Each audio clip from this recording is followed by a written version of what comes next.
Well, we're live again. Here we are. In the flesh. In the zone. Hi, Susie. Got Susie Arizona in the house.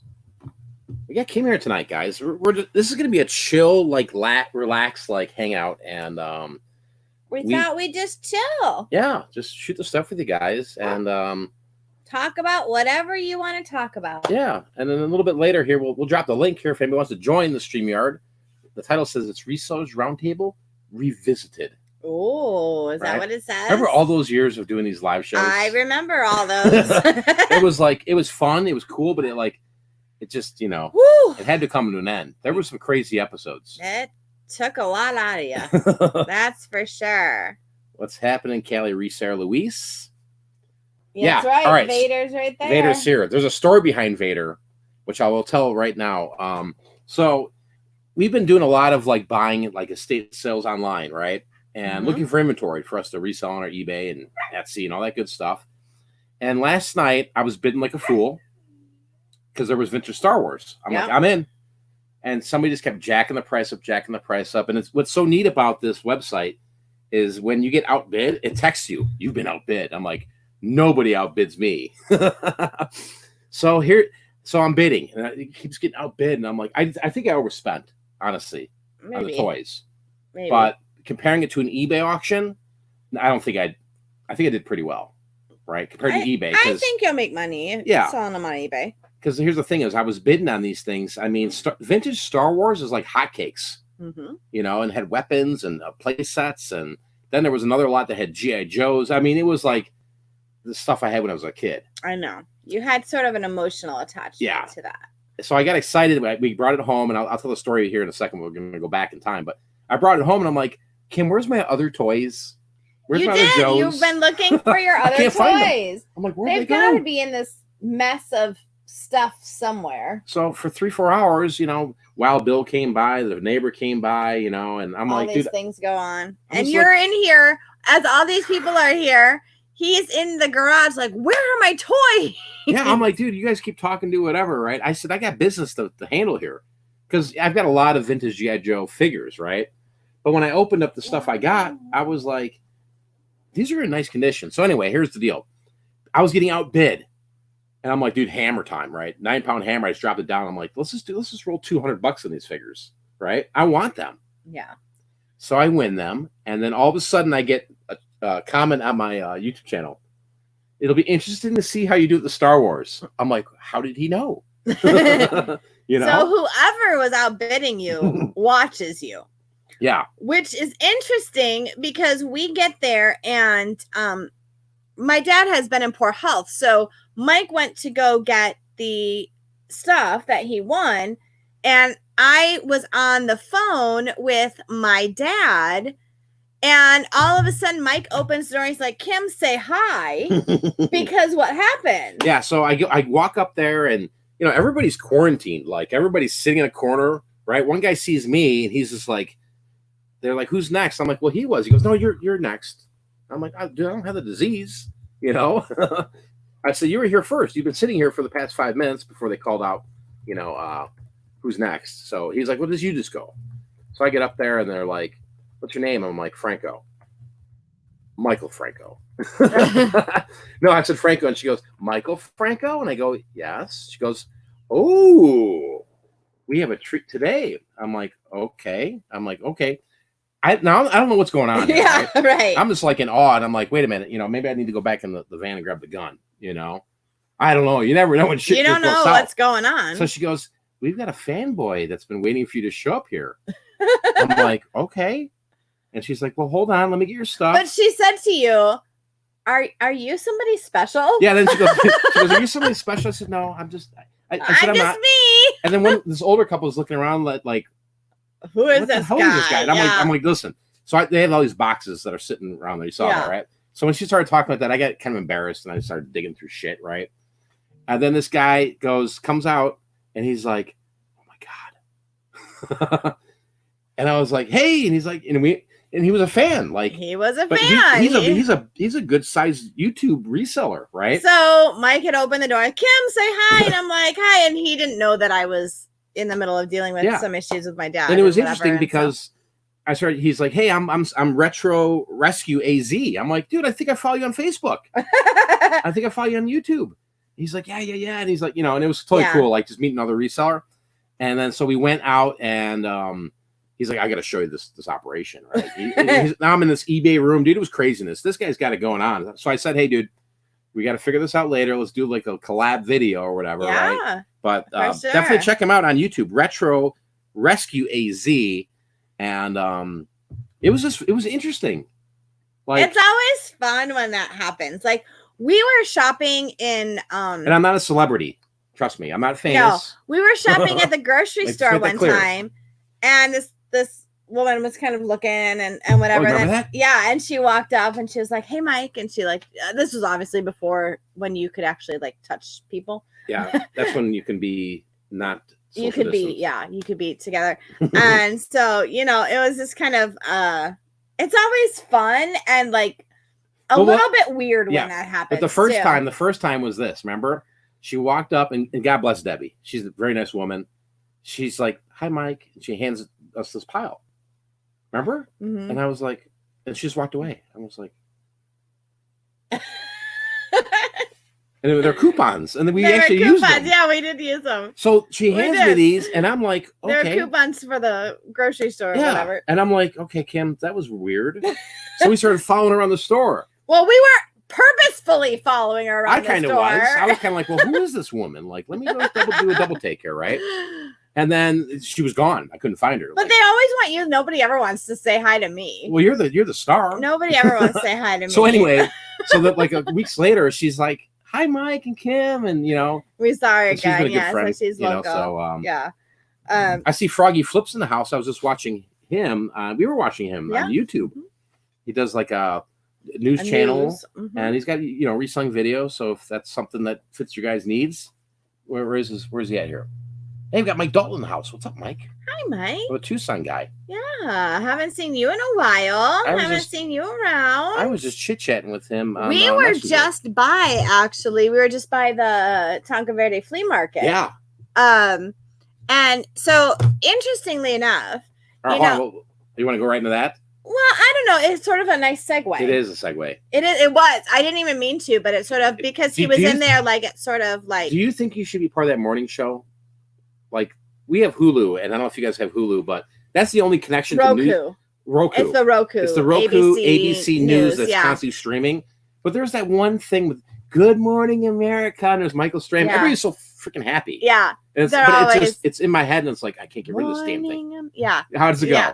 I don't even remember. And there's like a rapper girl saying, "Good Morning America." I mean, it's, oh God, it drives me insane. Good morning, sunshine. Yes, I knew you knew That's it.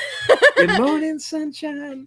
And we've been cut off from like live TV because for a long time. We've streamed for years. We got rid of cable years ago. But before you jump in that, just there, Froggy Flips. He's right there. There he is. Go subscribe to him and say hi. He's definitely a cool guy. There you go. So we're gonna click Mike's that back learning here. how to use StreamYard. Yeah. So anyway, so we're down there. We're by the Tonka Verde flea market, which was empty. It was weird. Yeah, it was so crazy. And Mike was kind of looking for a local brewery. He was like, Mike likes IPAs. I'm not much of a beer girl. Mike likes his IPAs, and so he was like, "There's got to be a lot of local brewery around here that we could go to and get something and whatever." And so we happened to find one that was right there. Right there. Oddly enough, we didn't even realize on the way to the auction, we didn't realize we had passed it. But then on the way back, we did. I just Googled. I'm like, brewery. Because there was one that was on the other side of the street. Yeah. And that said closed. That was closed. So this one happened to be open. And so Mike went in and he totally like loved what was going on in there. But so this is what it was. It was Har Bottle Brewing Company out of Tucson there. They brew their stuff, they bottle it and everything. And I thought it was kind of an interesting story because it actually related back to something you talked about like a week ago about the small business loans and about how we should be supporting local businesses and things like that. And what was super nice about this place. Warning, my guy, 12 steps. I guess you're just not allowed to drink. I mean, Well, so whatever. Anyway, so what was interesting though is that this business is struggling. yeah. So I walk in there. The door says takeout beer only. There was no other cars there. Right. This was at what? 3 o'clock, 2 o'clock? No, it was 1:30ish too. All right. 1:30 or 2. So I walk in like freaking John Wayne walks into a bar. I felt good. I was like, ooh, a bar. I mean, we don't really go to too many bars, but no, but it was just it's been a while. It was really a funny thing. Like, ooh, I was hoping that I pulled the door and I'm like, the door opens. So I walked in. I'm like, are you guys open? They're like, yeah, for takeout only. I'm like, oh, okay, cool. I said, all right, tell me about your place. Yeah. And they were going on and on, and they're just struggling. Like, I mean, this is where like I felt like this. The video I put out about people taking the small business. It really hit home. I mean, I'm not going to go into great detail about what the conversation was, but they're struggling. So I'm like, dude, just give me everything off this menu, right? Everything. And they got like one of each. Yeah, one of each. They were looking at me and they were like, everybody was cool, right? Yeah. But they're like, I'm like, well, they have these typical like growler things that are big. They're like, oh, it's sold out. We don't have any. And I'm like, do you have canned beer? They're like, oh, we were just in the process of doing that. And then all this happened. Yeah. So they were telling me, like, I ordered these big ass beers. And that's a 6.3. This is high end liquor, 6.3, at least for me. They're excellent beer. And they're like, listen, we don't know. I'm not trying to say this in the wrong way, but there was fear in their eyes. Yeah. Right? Well, like they didn't know when. It's one of those things because they had just moved to that particular location. Yeah. You had said.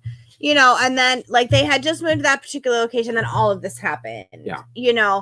And so it just kind of goes back to Mike came in the car, was kind of talking to me about it, and I said, this is exactly what we were talking about. As a reseller, we should be able to sustain our business.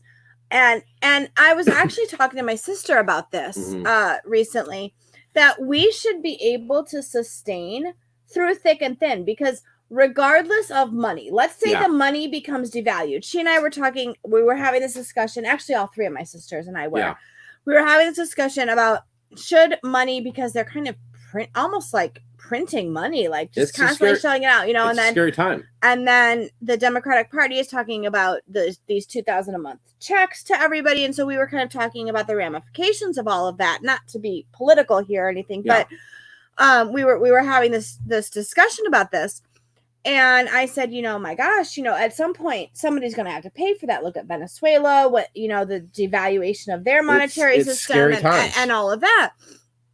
But anyway, so we were talking about that. But what I said was, I feel like as a reseller, we are in an interesting situation. Yeah. Right. Because whether you sell online, whether you sell locally, right, for money, for green dollars, right, or we have the opportunity to have so much stuff to barter. Yes. Because if stuff really hit the fan. If stuff really hit the fan, I think we'd be very, very well prepared. Somebody might say. Some could say right now it has hit the fan. Somebody might say, well, how could a record make somebody happy? How could a toy be valuable? But if you have children, right? Those children want a new toy, or they need something new because everything's, been played with and whatever. I can barter that. People still want music. They still need that joy somehow in their lives. One of my good friends on Wednesday nights, she does a sing-along. Yeah. She plays the piano. You had it playing earlier. I'm like, who is that? It doesn't sound like the original artist, but it was good. Is she the best singer in the world? No. But she's there. She's with her parents, and they're playing the piano, and they're singing. They're taking requests. They're singing songs just to bring joy, right? So there are things that you can barter that sometimes maybe people don't think they have a great monetary value, a board game, right? But it beats the boredom. It beats the monotony of life, right? So I think as resellers, we are in a good position, whether it's for cash money or whether it's for barter. Yeah. I think that we are in a good position, which goes back to a week ago when you had posted about, or 2 weeks ago, or whenever it was, about, should resellers take the SBA small business loan? Yeah. And so to kind of bring this home a little bit, right? We go to this liquor store today, this brewing company today, and it's one of those things that it was like, these are the people. Yes. These are the people that need that small business loan. If you are worth your grain of salt as a reseller, would it be great to have 10 grand? Would it be great to have it? Yeah, sure. Yeah. I could. Hey. I need a new roof. I need this. I need that. Right. You use more money, I could buy more inventory. But the point that I'm making is, it's these people. It's these people like this that truly are affected and truly need that SBA loan, and they're unable to get it for whatever reason. Now, there are corporations, there are big corporations that took that money. Sure, and some of them giving it back. And some of them are giving it back. Harvard gave it back, right? I mean, like, I really believe there's so many people right now so affected by all of this craziness. So, right? Like, that it's going to get worse, okay? And this isn't ripping on any reseller. This isn't ripping on anybody at all. I'm not trying to do that. What I'm trying to say is it's these small businesses that truly need that money. They are truly small business. Not that a reseller, I guess, isn't a small business, but as a reseller, we should be resilient. We should be able to get through thick and thin. I mean, we've raised our family for the last 10, 12 years, between the two of us doing this. So I think a lot of it is we've gone through some hoops here, not just with the economy when it collapsed in 2007, 2008, like our own lives. Right. And we survived through reselling. I mean, you're a teacher now, but there was a lot of time, to at least 14 years where you weren't a teacher. No. So, I mean, for those of you that don't know, I mean, I was fortunate before Mike was doing reselling. He was in sales and he had a corporate sales job. He made very good money. I was fortunate that I was able to stay home with the kids for a good portion of the time. Yeah. And then that went south, and I went and did some different work here and there. I went back to school and got my teaching certificate. It was one of those things that when we got married and what you wanted to do, and had children, wanted to do that. So. Right, I quit college when we got married and had children. That was the way it was. That was for me. I'm a very traditional sort of person, and so it was. I stay home. I raise the family. I do those things. Well, when that happened, I took the opportunity to go back to school to get my master's degree, to get my teaching certificate and all that kind of stuff. And, but through it all, reselling supported it. Yeah. Like by that point, it was reselling that was supporting me, and you were supporting the family. I was substitute teaching and whatnot, but that's only supplemental income. Dude, look income. who just dropped in here. The legend himself. Golden Finger Picker. Where's this guy been? Yeah, he's been around. I miss this guy. This guy right here. Remember him? There he is. The legend. So, it's been a give and take through the whole thing. And so I don't know. I just think it's one of those things that we need to support our local businesses. Yeah, we really do. I mean, who knows when things are going to get back on track? No, obviously Home Depot's very busy. Walmart's very busy. All these big corporations are busy, but the little stores is what is affecting it, right? And we've all heard in the news that these SBA loans, nobody can get access to them anymore, right? Like, I mean, this is only going to get worse. I'm not here to talk about this all night because it's scary. I mean. No, and that's not what we were just here to kind of shoot the stuff and whatever. I would just hate to see a company like I don't know if Harbottle Brewing Company. Because I'll tell you what, I cracked open 3 beers. I'm not a dark beer guy. No, the one you didn't particularly care for. Yeah, it was a Guinness style, and I drank 2 sips and I poured it out. And you were like, can't do it. That just wasn't for you. Yeah. But the first one you had, that was really good. I even enjoyed that one. Yeah, that was good. If I'm going to drink a beer, because I do drink a beer from time to time, but if I'm going to drink a beer, it's got to be on the kind of lighter side. I don't like very hoppy beer. I think that's the skunk taste, right? The hoppy. Yeah. I always call it skunk beer. We got January House in the chat. Dizzy Angie, guys, subscribe to Dizzy Angie too. Let me put her on there because I watched a couple of Dizzy Angie videos. And I like it. I like Dizzy Angie. I call it skunk beer. It's skunky tasting. Yeah. So we're gonna throw the chat an invite here. If you guys want to come on and shoot the stuff with us, I know Delden would at some point 9 Pound Hammer wanted to come in here and chit chat, but just have a good little conversation about life, reselling, whatever it may be. Feel free to join. Yeah, Darren, everything in moderation. Yeah, exactly. You know, that's what it's about. You know, it's just like, you know, there's a lot of. Let me go back here. How do I get that off there? There we go. Click it again. Okay, there you go. But I gotta teach Mike how to do it. I like technology, but like StreamYard is kind of new to me. You know, we got Bearded Picker in the house. Hello. And there's and there he is. And there he is. Let's add Bearded Picker. Who wants to chit chat with Bearded Picker? Dude, can you hear us? Oh yeah, man. What's up, bro? What's happening? Hello. Hey, you got a legend Chad in here, man. I have not seen that dude. He sends me crazy gifts every now and then, but I hadn't actually talked to him in a couple months. I like it. Hoppy Beer sounds like a cartoon character. I know. I don't know what to call it. Clearly, I am not a beer drinker, but that's what it is, right? That's the skunky taste, right? Yeah, that's going crazy in my face, and I don't like that. See, I think I just tuned in a few minutes ago, and I like what y'all are saying, that no matter what the economy, we should be good. The thing people miss, and I try to cover it on my morning shows, is you might have to change a little bit about the way you do things, because the platforms might change or opportunities might change, but your opportunity to sell is like it's never been before. You can sell to the whole country, the whole world, and maybe you tweak your business processes and that kind of stuff, but I'm telling you, you know, my accountant said, you know, go after the SBA, and I started thinking about it. I'm like, I'm selling more than ever. I don't need that money. Yeah, I can't sit around and not sell because I'm not a person that can sit around. Somebody who needs that money, not me. I'll keep working.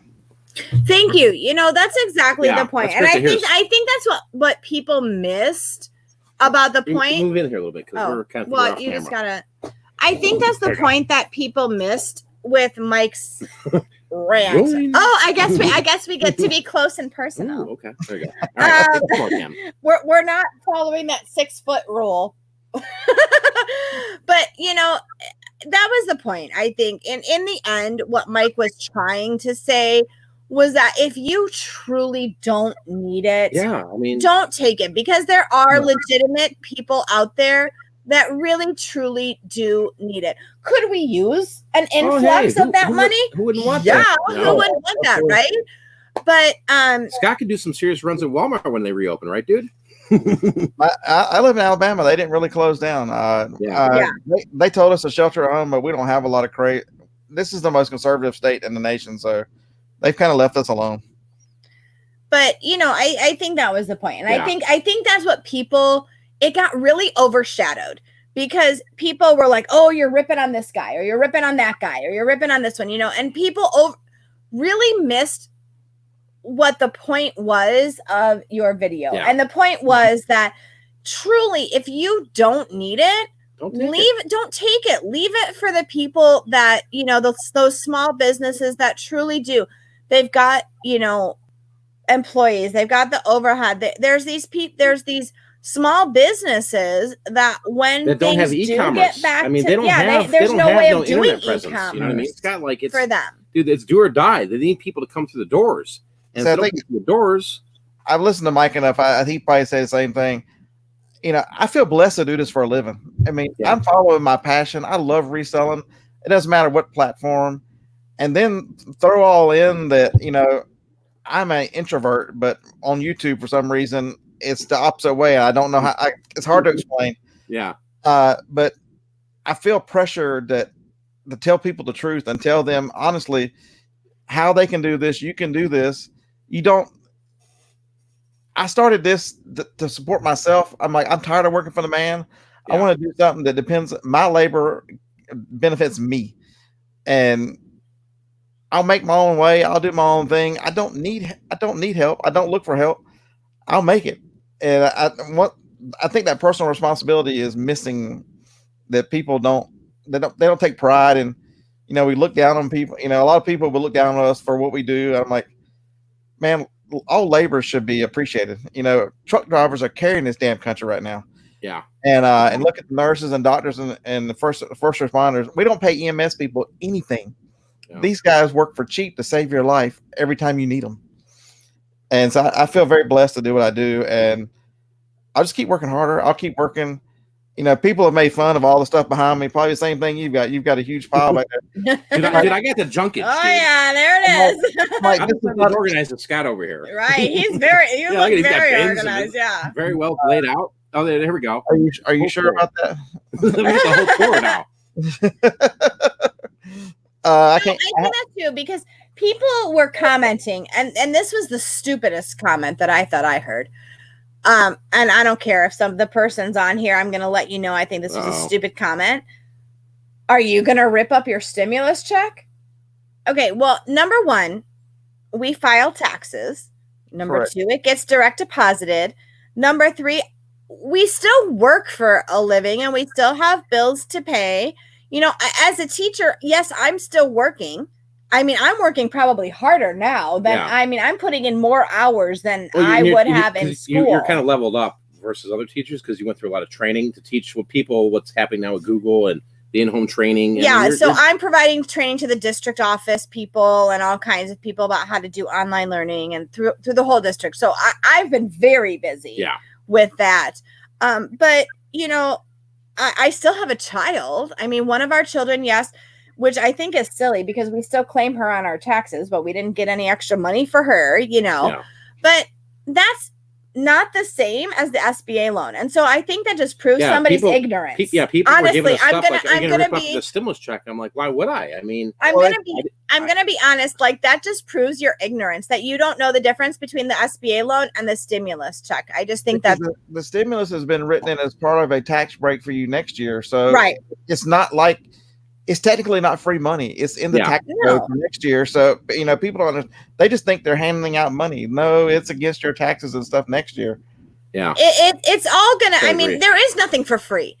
No. I don't know anywhere, pretty much, unless you've got one of those dump days where people dump garbage on the corner and you go out and pick those, which we have done. Yeah. But I mean, there's nothing for free. The government's not going to give you anything for free. There's always a price. Yeah. Somebody asked about YouTube auctions. We did our first one tonight. I'd never done one before. It was a lot of fun.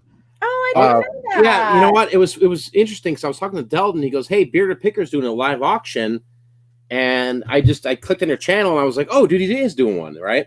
And I jumped off. We just been crazy busy, dude. But I was like, "Good for him, dude." You know, it's something people you gotta take advantage of. At this time, you got to understand the opportunity to sell is just going to grow exponentially from here because people are going to get even more used to having stuff sent to them. And so if you can't find a way to sell, no matter who it is to, I mean, I provide, I did a Patreon for a while, so I did charge for some stuff, but yeah, you know, I haven't charged for anything in a year. I give away so much, you know, and I'm not going to have somebody make me feel guilty because I sold a bunch of jerseys. You can see them over there. I mean, I'm selling new with tags jerseys. They're buying less than they can buy anywhere. It's not, it's not like you're not twisting anybody's arm. They don't have to buy it if they don't want to. I just put it up there and say, hey, we're gonna start auctioning off some of the stuff we've got. Harlan was in with me because he's got the same problem I got. He's got a 3-car garage. He can't walk through. Yeah. I have a 2-car garage on the house, and this one I built here. Neither one of them. No cars in them. They look just like this one. See, I look at it as like a service. Like, I do too. Yeah, the auctions. Yeah, you talk about. Yeah, it's like here.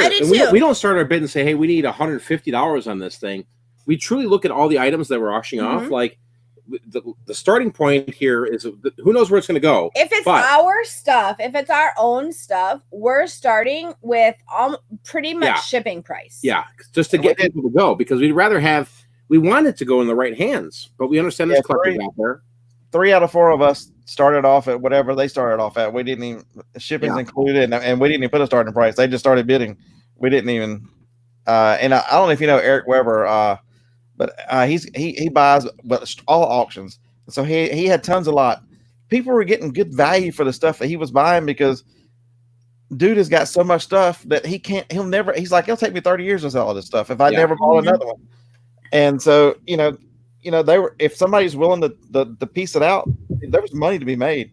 I sold jerseys and stuff because I got some great deals on them. So I'm just selling. I don't want to take too many pictures. I'm like, I'll just put them up here, and it worked out good. So yeah, well, that's exactly it. Dizzy Angie says, I think your auctions are the best by far. Kim does such a great job. I love it. Thank you. You're a rock star, Kim. I have fun with it. I do. It's like my release at the end of the day, or the end of the week. But I mean, if you were to see, honestly, if we were to just take this, actually, I'm going to do that. Gonna do it? Oh, I'm going to do it. Go, okay, dude. hold Scott, on. Are you ready, dude? Hold on. Scott. Here we go.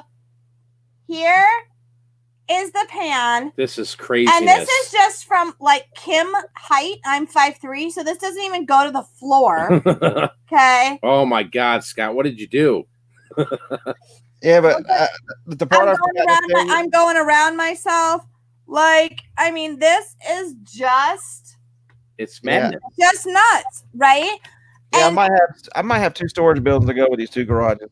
and this is just our garage. Yeah. We have what is it, a 50 foot container? 40-foot container. A 40-foot container. No. It's a 40-foot high cube. Big difference. Okay, so we have this container and a storage shed out there with crap.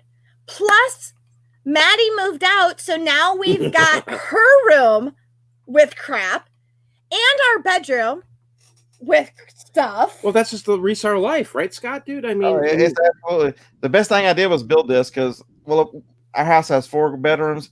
I'm like, I'll just have an inside office.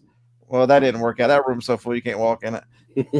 But she's got her spare bedroom, and I'm out of the house. But it's hard to pass deals up when you find them because the stuff that we buy and the value is not going to go down. I sell a lot of electronics. VCRs and stuff are in demand. They've been in demand for years. I don't care how many times I tell people, you're not ruining the value of them. They don't make them anymore. Yeah.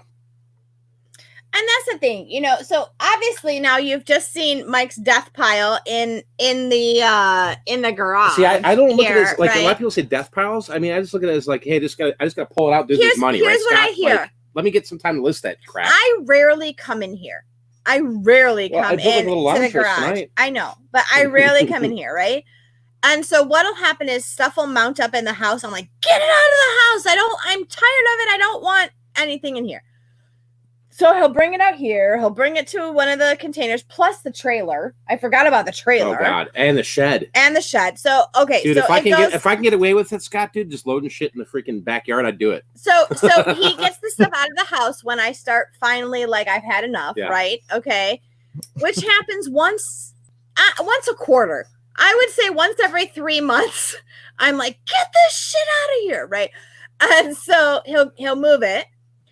And then I rarely come into the garage, and I come in here and I'm like, oh my God, I can't handle this. I can't do this. And he's like, Kim, I need to clean it out. I'm like, I can't do it. So literally half the stuff that you're bringing for the auctions is stuff that is sitting in here. Yeah, I mean, it's not even eBay stuff. Like, it's not like I just pull it off the eBay listings. Like, oh, let me just see if I can point on somebody else. No, I mean, it's just fresh piles, dude. It's not even on eBay. Dude, it's literally just sitting here. Scott, did we just invent a new thing called fresh piles? I like that. Instead of death piles, fresh piles. I don't know. My wife is not in the business, and she loves that I'm happy. So that's all that matters. And I had it in the house for 3 or 4 years, and the deal was I'll build it. Well, I was supposed to put her car in the garage, but I failed on that part. But as long as I'm out of the house, she's fine. She's happy, and because it overwhelms you. It truly overwhelms you. And Scott, thank you for making me look like a bitch. No, you got to realize my life last year was completely different. My wife fought breast cancer last year. The last thing I needed her to have is. She doing okay now? Yeah, she's cancer free. She's been 9 months cancer free. Good for her. But no, I was totally just kidding. I didn't mean it. I didn't mean it in a bad way. Like because I'm sitting here going, I told Mike, get this crap out of the house. Well, there was a time when I was processing. I had 2 bedrooms full, and I was processing the Amazon orders in the living room, and I caught a lot of hell for that. I'm just gonna put the tables up, and then as soon as I'm finished, I'll put them down, and then the tables stayed up for months, and yeah. Dude, Okay, right there's reseller gold, dude. See, every reseller man with a wife, I know I'm not the only one. I'm pretty tolerant, I think. Yeah. I saw Duane in the comments. Shout out to you, Hi, Duane. Duane. Duane's a good friend. But we got Deldon now, the 9-pound hammer coming in. Hi, Deldon. You can refer to me as Mr. Cleet, with the YouTube sensitivity police. Oh, here we go. Oh, I know. Kim swore. Here we go. Now I'm probably in big trouble now. Well, we can't get any further in deep with YouTube. We just can't. Yeah, who is this scoundrel, the 9-pound hammer? Oh, I don't know, some asshole. So Deldon, dude, Bearded Picker Scott just did his first auction. Did you get a chance? I know. I watched it, and then I had a little bit of an emergency, so I had to leave, and I just got back. Everything okay? Yeah, a friend of mine's boyfriend thought it'd be really cool to put his hands on her, and luckily she got a hold of her parents when I got there, so I didn't have to go to jail.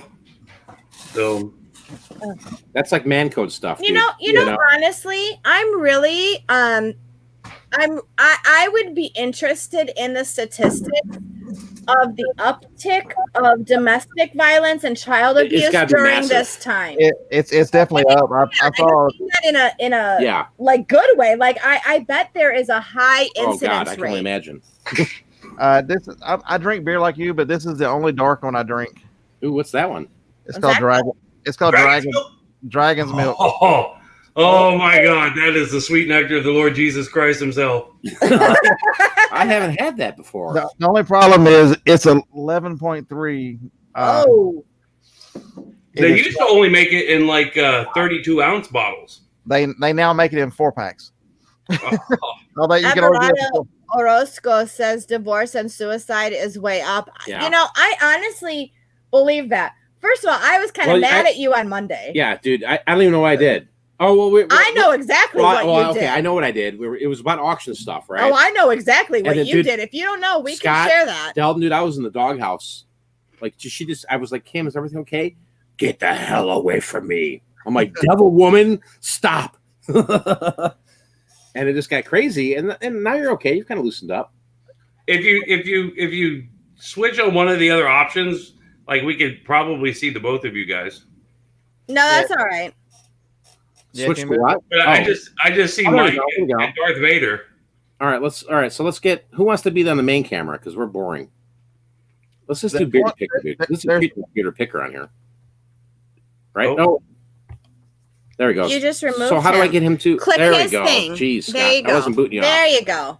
Let's do Scott's on main. How do I get Scott on main? Just do there's one that looks like two of them. Like the third one over, it'll make us all the same size. Then it's just him. No, I went all this on. So like. Well, there we go. There we go. Gosh darn it, Mike. Yeah. Now we just need a fourth person to join, which I'll put the link in the chat. So, all right. So Scott, I want to talk to you real quick. I bet. Anyway, hold on. Going back to Mr. Orozco's thing, I'm not kidding you. There's a lot of fucking desert out there, man. Yeah, there is a lot of desert, dude. But Scott, I want to hear like your reselling strategy through all of this freaking craziness, dude. Like, what do you think's happening? What are the opportunities? Just give us like your 10 cents on it. The opportunities are great. You know, I'm a retail arbitrage guy. That's what I've done so much of. And people kept asking me, now what are you going to do? I'm like, hell, they said I can go to Walmart. Like, I can go to the grocery store. I just in my Walmart, you know, I don't look for the negative of, oh my God, I can't do this. Hell, I'm gonna go do that.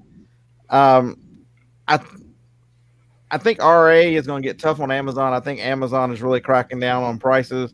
I think at some point Amazon is going to have to be sued because they are walking the line of price fixing something awful right now.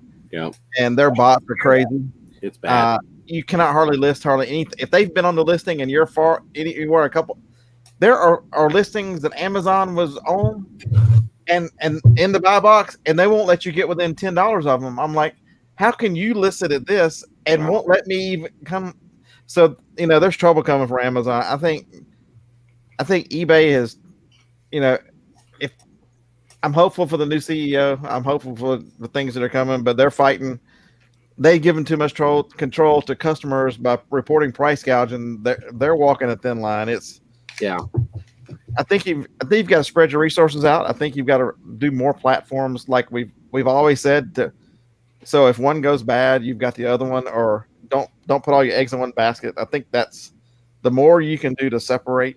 Try something. Don't be afraid to try something different. We did an auction tonight. Yeah. I had a great time. I love my audience. I have just like you guys. I have a lot of wonderful followers, and they made it so much fun. I tell everybody, you've got to surround yourself with good people, especially locally. Harlan's just a good dude, man. You probably don't know Harlan, but Harlan, we do yard sales every Saturday. He lives like 6 miles away. Just an outstanding guy. Harlan's such a Southern name. Yeah, I've watched your videos, dude. Like Harlan's like your boy, right? And yeah, good to have that picking buddy. Yeah, one of my best friends, Dusty, lives here too, and so we do stuff with him every now and then. But well, Dusty, Alabama Pickers, right? Yeah, dude, I love that guy. I really do. Dusty's the king of marathon live streams. Yeah, dude, his they're not even live streams; they're just like 4-hour uploads, aren't they? So, like, I did a video today, and I sold a product. It was yeast. I'll tell everybody what it is. It was bread yeast. It's hard to find now, but it's only sold it for $9, and I put it at the lowest price on eBay, and I'm not selling it. And I told Harlan about it. He calls me, goes, he wasn't selling, and then I promoted it, and I sold out in like 30 minutes. Like, holy crap! I've got 200 packs. Let's see what happens.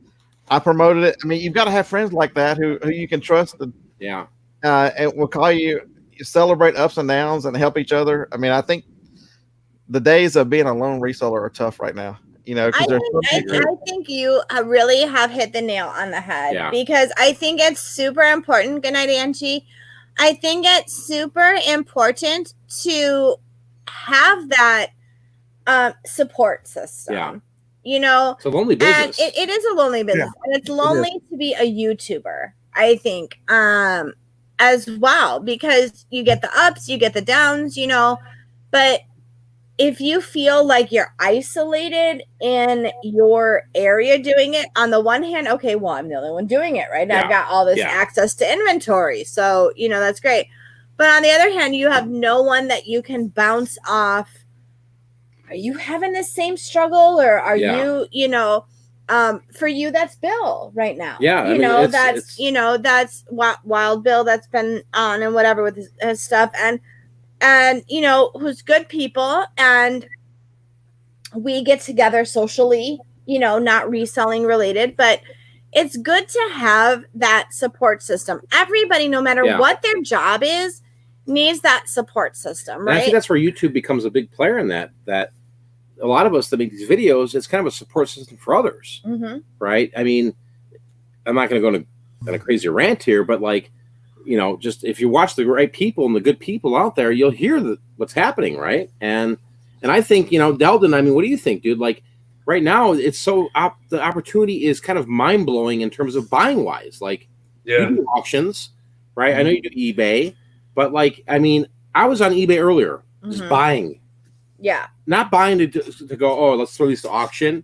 I'm buying to go, dude, people are giving away things, and I'm going to take advantage of it and buy it, and I'm just going to package it, take another photograph of it. I'll put it on eBay or, Etsy or Mercari, and I'll make some money. There's a good opportunity right now to pick up for cheap, to kind of snipe, really, to pick up for cheap. It's coming even better sometimes too.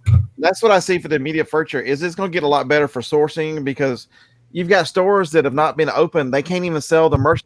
They had Easter stuff in stock that they were not open to sell. Yeah. So they've got to switch seasons. So there's going to be a lot of clearance out there. The first 6 weeks of yard sale season is going to be amazing, because people have been at home cleaning, putting stuff out. They're planning these yard sales. They're going to get rid of this stuff. There's going to be amazing stuff at yard sales. The thrift stores are going to be overloaded. The prices are going to have to be low, because they got to get rid of it, because it's got to go somewhere. And so I think the opportunity to get stuff. So that's another reason why I don't want SBA loans. I don't want to deal with that. I incurred debt when Joni got sick and the year we fought breast cancer. So I'm in the mood. I'm paying everything off. I don't want any debt. I want you travel light, pay for what you've got. And so you can take advantage of all this stuff. You know, how do you not need a government loan? Don't owe anybody. You know, pay as you go and live life smart, live life simple. Do you I've always been a guy who updates phones. This is the first year I haven't gotten a new phone. And it's not because I couldn't, it's because I'm like, what does this one do any different than the last one? No, you're exactly right. I think you've really hit the nail on the head there, Scott, because I mean, people have seen our minivan for the past 10 years, right? Or whatever. Oh, don't worry. Next week I'm having Lambos. Yeah, right. I'm crushing it. Like, you know, like seriously though, that's the one thing. We haven't had a car payment in years. Yeah. I think it's called frugal. We haven't had cable in we've been in Arizona now 8 years. We're coming up to 8 years. I don't have we've never had cable. We haven't had cable since we came here. I just use my neighbors down the road. Oh, stop. we stopped cable when we left Illinois, even before we left Illinois, even, you know. I'm canceling my cable tomorrow, actually. You know, we do have a mortgage payment here, but we bought our house for a very reasonable amount. Our house has increased 70 according to the reports. You know, it's like a $70,000 increase on our house. It's kind of craziness. Whatever, I don't know about that. But that's why we moved from Arizona. We looked at the Illinois numbers and going, okay, what's the cost of living in Arizona? Yeah. And we said we're in, right? You know, I'm like you. I haven't upgraded my phone since it's probably been 6 years since I upgraded my phone. You know, it's the little things like that you're going, do I need this? No. Is it keeping up with the Joneses? Is it so-and-so is telling me, the media is telling me I need the latest iPhone. I need the latest this. I need the latest that. But do I really need that? My phone works perfectly fine. Yeah. It does what I want it to do. I can play my little games on it and whatever, you know. So I agree with you that, you know, we make enough to pay our bills. We live comfortably and we don't have to go into debt to do it. I see a comment here. Pelling Profit says frugal living is smart. Pelling Profits, if you can maybe drop your Facebook group inside the chat here, right? It will open up eyes to a lot of other people that want to be self-sufficient. Pelling Profits has an amazing Facebook group, completely free. There's no charge. There's no nothing like that. Aaron says if you get a Lambo, Mike, that's it. I'm done. I'm unsubbing. All right. What about a Ferrari? Well, a Ferrari or a Mercedes or a Cadillac. How about that? No, but seriously, like I mean, we are at the point. We were just talking about this for the last few days. We are at a point where I feel like we're kind of going to need a newer car. You want to upgrade from the van. Can I not get you in the truck? I mean, I know it's 93, but the shit's sexy as hell. I mean, here's the thing, though. Like, I mean, we're at a point where we're starting to put a lot of money into the cars to fix them. You know, I just need something to get me back and forth to work. You know, something small. What about a bike? I don't know. You said something small. I don't have. Dude, Delton, Scott, you heard that, right? I don't have kids that I'm hauling to soccer practice and to baseball practice and to cheerleading and all that anymore, right? So I'm beginning to see why you stay in trouble. You know, so we actually have been kind of talking about that we might be time. Yeah, exactly. A Kia. So Maddie bought a Kia. She turned 18. She wanted to buy herself a car. So she got a Kia, and you know, I like that. I liked her car. And so we're at that point where we're going, okay, where are we at? Yeah. Do I really need to do it? No. Do I want to do it? Yes. Is it financially sound? So does that make sense? But I think Scott hit on the topic that is really raw. Like, I think as resellers, and I want to get your opinion too, Delton, like, we kind of live, I wouldn't say like slobs, but we're very frugal. Like we might be like this. Oh, damn, the refrigerator is going out sometime soon in the near future. We'll find the refrigerator for $50, stainless steel, whatever, right? I don't pay anything full price. I needed a new MacBook. My computer was a 13, and to do these 4K videos, I needed something that would process and save me some time. But I bought a used one on eBay. It's a 19, but I didn't. It saved $1,000 by buying it. Somebody had it for 3 months. Okay. I just pull them out of storage units. Well, I've got those everywhere, and yeah.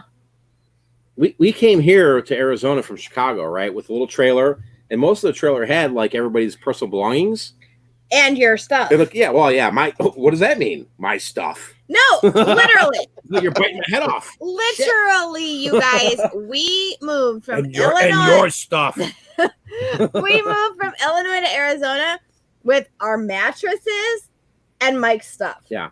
But when we came here, dude, empty home. We rented some homes before. And then we've literally filled it with storage unit treasures and local Facebook stuff. I mean, Deldon's living in a palace over there in Texas, Oh, you put this in? Well, I thought it was pleasant. Yeah, we moved from North Carolina here 4.5 years ago. And one U-Haul brought all our stuff. The other U-Haul brought all my stuff. Jody's like, "Are you going back to get all that crap?" I'm like, "Heck yeah." Yeah, no, it really was, something that it was interesting. It was an interesting move. We were like the freaking Griswolds over here. Yeah. When you got to use this to plug it in. See this? This is a cord. I think a lot of about smarter living too is there are places you can live in this country and live much cheaper. Mm-hmm. The three of us live in, Texas is not expensive. Arizona is not expensive. Alabama is cheap. People don't believe we paid $190,000 for this house. Our taxes are $578 a year. Property taxes. Oh my $578 a year. Yeah, oh my God. We paid. Are you kidding me? No, just over $100,000 for our house that we have here, and our taxes are about $1,000 a year. Craziness. Yeah, 500. Oh my God. $578 a year property tax on the house.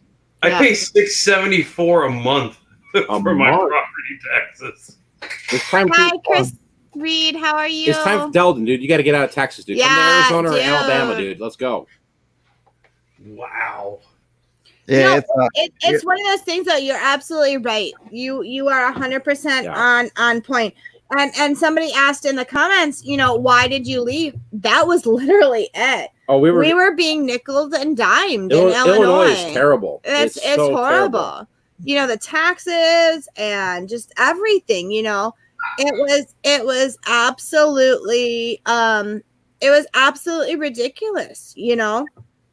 And I found a job out here, and Mike obviously can do everything, do his stuff anywhere. Yeah. The problem is, don't feel trapped. Like when you get the family going and you got the wife and kids, you might think, oh, this is home. But if you're a reseller, that you got to look bigger picture, right? I mean, for those people that don't know, it was hard. It was hard for us to leave. I didn't want to go. Both of our families were there. Mike didn't want to go. We had 2 shops. It was. But I just got tired of doing it every day.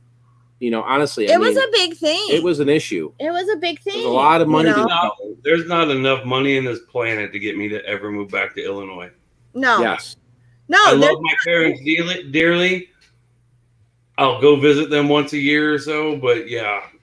Deldon, we haven't even been back to Illinois since we left. The only thing I miss are the Cubs, and I used to miss Giordano's and Lou Malnati's. But I discovered a pizza place here in Addison, Texas, that's owned by a family from Chicago, and I'll put their pizza up against anybody else in Chicago. Okay, so I'm a huge Cubs fan, and last time I was actually the reseller rally when I met Chad for the first time in person a few years back. One of the guys there who I've gotten to know really good, he's like, we need to order some pizza. I'm like, all right, well, you live here. What are we ordering? It was Lou Malnati's. That was some good stuff. Mm-hmm. Oh, yeah. Yeah. No, it's really one of those things that, you know, for those of you that have followed us for a while, you've seen the videos, I'm sure, you know, Mike didn't want to move. He did not want to move. He's been a Chicago boy his whole life, you know. And so, I mean, I've lived in Illinois my whole life. I was more Southern Illinois, expensive. You know. It's like San Francisco money. Where are you from again? And it was one of those things that I was like, listen, this is what I'm doing. I am doing this. I'm taking the kids. You're in or you're out, you know. Where did you grow up in Illinois? I grew up in a little town called Sandwich. Okay, near Plano and yes, yeah. When I was a little kid, we lived on the south side of Chicago, but then we moved to Dwight. Oh, I know where that is. Yeah, my mom was a prison guard there. A town called Hinckley. Hinckley, Illinois is famous because it was the home of the very, very, very first Harlem Globetrotters game. But we don't want to share that story because I won't share that story because get us because kicked off to some KKK shit. It was not the official story which is not released, but the town story is not necessarily PC. All right, now you gotta tell it. But the Harlem Globetrotters did play there, their first game. And then we moved when I was a sophomore in high school to Sandwich, Illinois, and that's where I graduated high school from. So let's talk about the Harlem Globetrotters. So the story goes out. Farm town, the bus breaks down. Okay. People are going to be questioning Illinois, like, dude, Mike, okay. Now Mike's a racist. Okay. Hinckley, Illinois, at the time that I grew up. Now, remember, this was not the 2000s, clearly, okay? And this happened long before I was even born. But Hinckley is a farm community. There is one school, K through 8. There is a high school there that takes 2 towns, actually 3 towns, and combines them. So it's a very, very small town. And we had a donut shop, 3 bars, and an ice cream shop when I was growing up. And 2 churches. And so the Harlem Globetrotters, anyway, were on their way to a venue in Chicago, as the story goes. And because Hinckley crosses through a main thoroughfare road, their bus broke down, unfortunately for them, in Hinckley, Illinois. And as the legend goes, the Harlem Globetrotters were African American, and everyone in Hinckley, Illinois was of white descent. And they did not take kindly to people of color being in their town. And the manager of the Harlem Globetrotters said, these are the Harlem Globetrotters. They are, you know, these amazing basketball players and whatnot. And as legend has it, that the town elders said, if you can beat our boys, you can pass on through. We'll fix your tour bus and you can pass on through unscathed.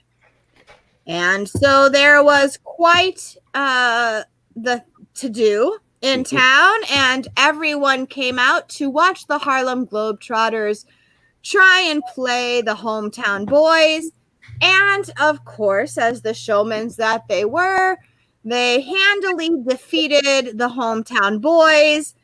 The bus was fixed and they were sent on their merry way, unscathed. And that became basketball. If you think about it, if you go back, like that was, you know, people going, oh, I'm a good basketball player. And these guys were like, listen, we just want to get our bus fixed, right? And I don't even who even knows what the score was. It was probably ridiculous. So now our hometown sign says Hinckley, Illinois, home of the first Harlem Globetrotters game. The guy McGuy says typical backwoods.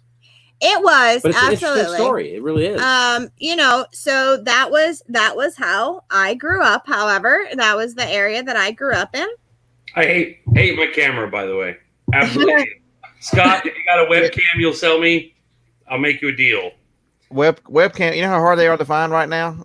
They are probably pretty I'm using this too. Chinese GoPro knockoff, and whenever it gets a wild hair, it just shuts down. Of course, it's an action camera, so StreamYard doesn't recognize it as a true webcam.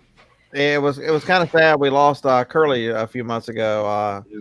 a wonderful gentleman. And he played a lot of games at Globetrotters, and what a gentleman, what a wonderful person. It's a shame that it happens to everybody, but it happened. The crazy thing is I remember as a kid seeing the Harlem Globetrotters when I was like 11, and I was like blown away. I grew up playing basketball, right? And I remember going to a Harlem Globetrotters game. I'm like, this is actually amazing. Like, it's Siegfried and Roy shit. Well, like these guys are shooting freaking shots from one end of the court. What do Harlem Globetrotters have to do with gay tiger keepers in Las Vegas? Well, honestly, to be fair to the Harlem Globetrotters, to continue the legend, they would come back actually every single year, one time a year.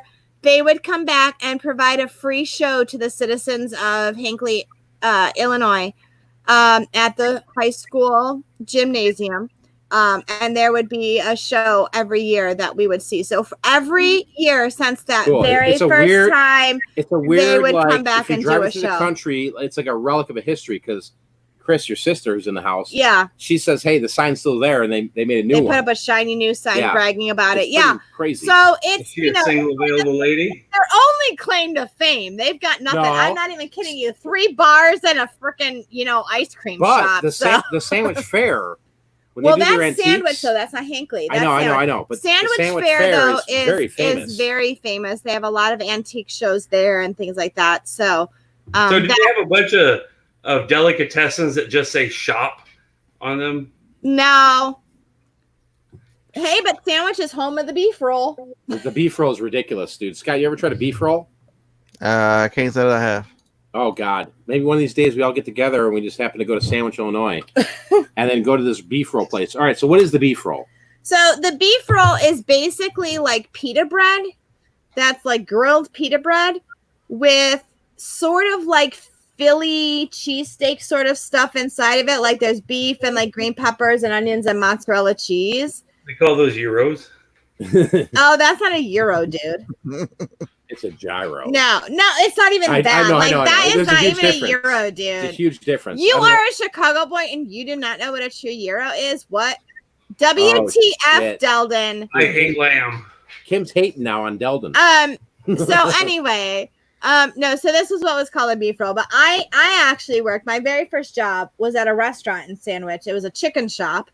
On Wednesday nights, it was $4.95. All you could eat chicken. God, I can't believe I still remember that. Dude, that sounds good right now. Have you ever gotten the $20 milkshake after midnight at Wiener Circle? Well, see, that'd be on his end because let me tell you. So, the first time I went up to where Mike lived in the city, right? Okay. Schaumburg. Literally, it was a suburb. All right. But for this little farm girl, he lived in the city. Okay. You want to go down this road? So, hold on. So, the first time, I don't know, I've probably told this story before, but the first time I went up to see him, we met in college, okay? And so he was like, hey, I'm working. And he was a pizza delivery guy at the time. But wasn't I practicing to be a doctor? Yeah. Can we just leave that in there? Okay. So I was going to school to be a doctor, wasn't I? I mean, maybe things have changed over 20 years. I was in college at NIU. Gynecology? And yeah, right. And I went to go see him. He's like, hey, come up and see me. I'm working tonight, but why don't you come like ride around with me? And I was like, okay, because I'm young and I'm stupid and like he's cute and whatever, right? So I was like, okay, I'll come ride around with you in your car while you're delivering pizzas because what else better do I have to do? Dude, that would have been clickbait videos like you wouldn't believe now. There was a time like I would deliver pizzas. I'm like, all right, here we go, all right. And people leave me like 10 cents. And I just grabbed the 10 cents and throw it at their house. Then I said to Kim, I said, I'm so tired of these people. This is sick. Go to the door.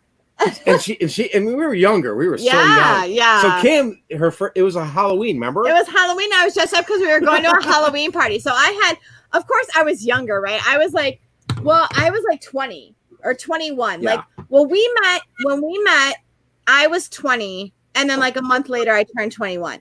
So I had like the sexy out, like Halloween costume. Cause that was, Yeah. And I was like, what just go to the door and see what happens. Dude. The asshole must have been gay or something. He didn't even tip me. Oh God, now you insult a lot of people. No, Okay. she comes back to the car. I said, "Did you make some money?" And she goes, it was like 9 cents. He gave me like nothing. I "Are you was so kidding me?" I'm mad. like, "Are you really kidding me?" No, he gave me nothing. 'Cause Anyway, I got lost. I got lost going to the city of Schaumburg.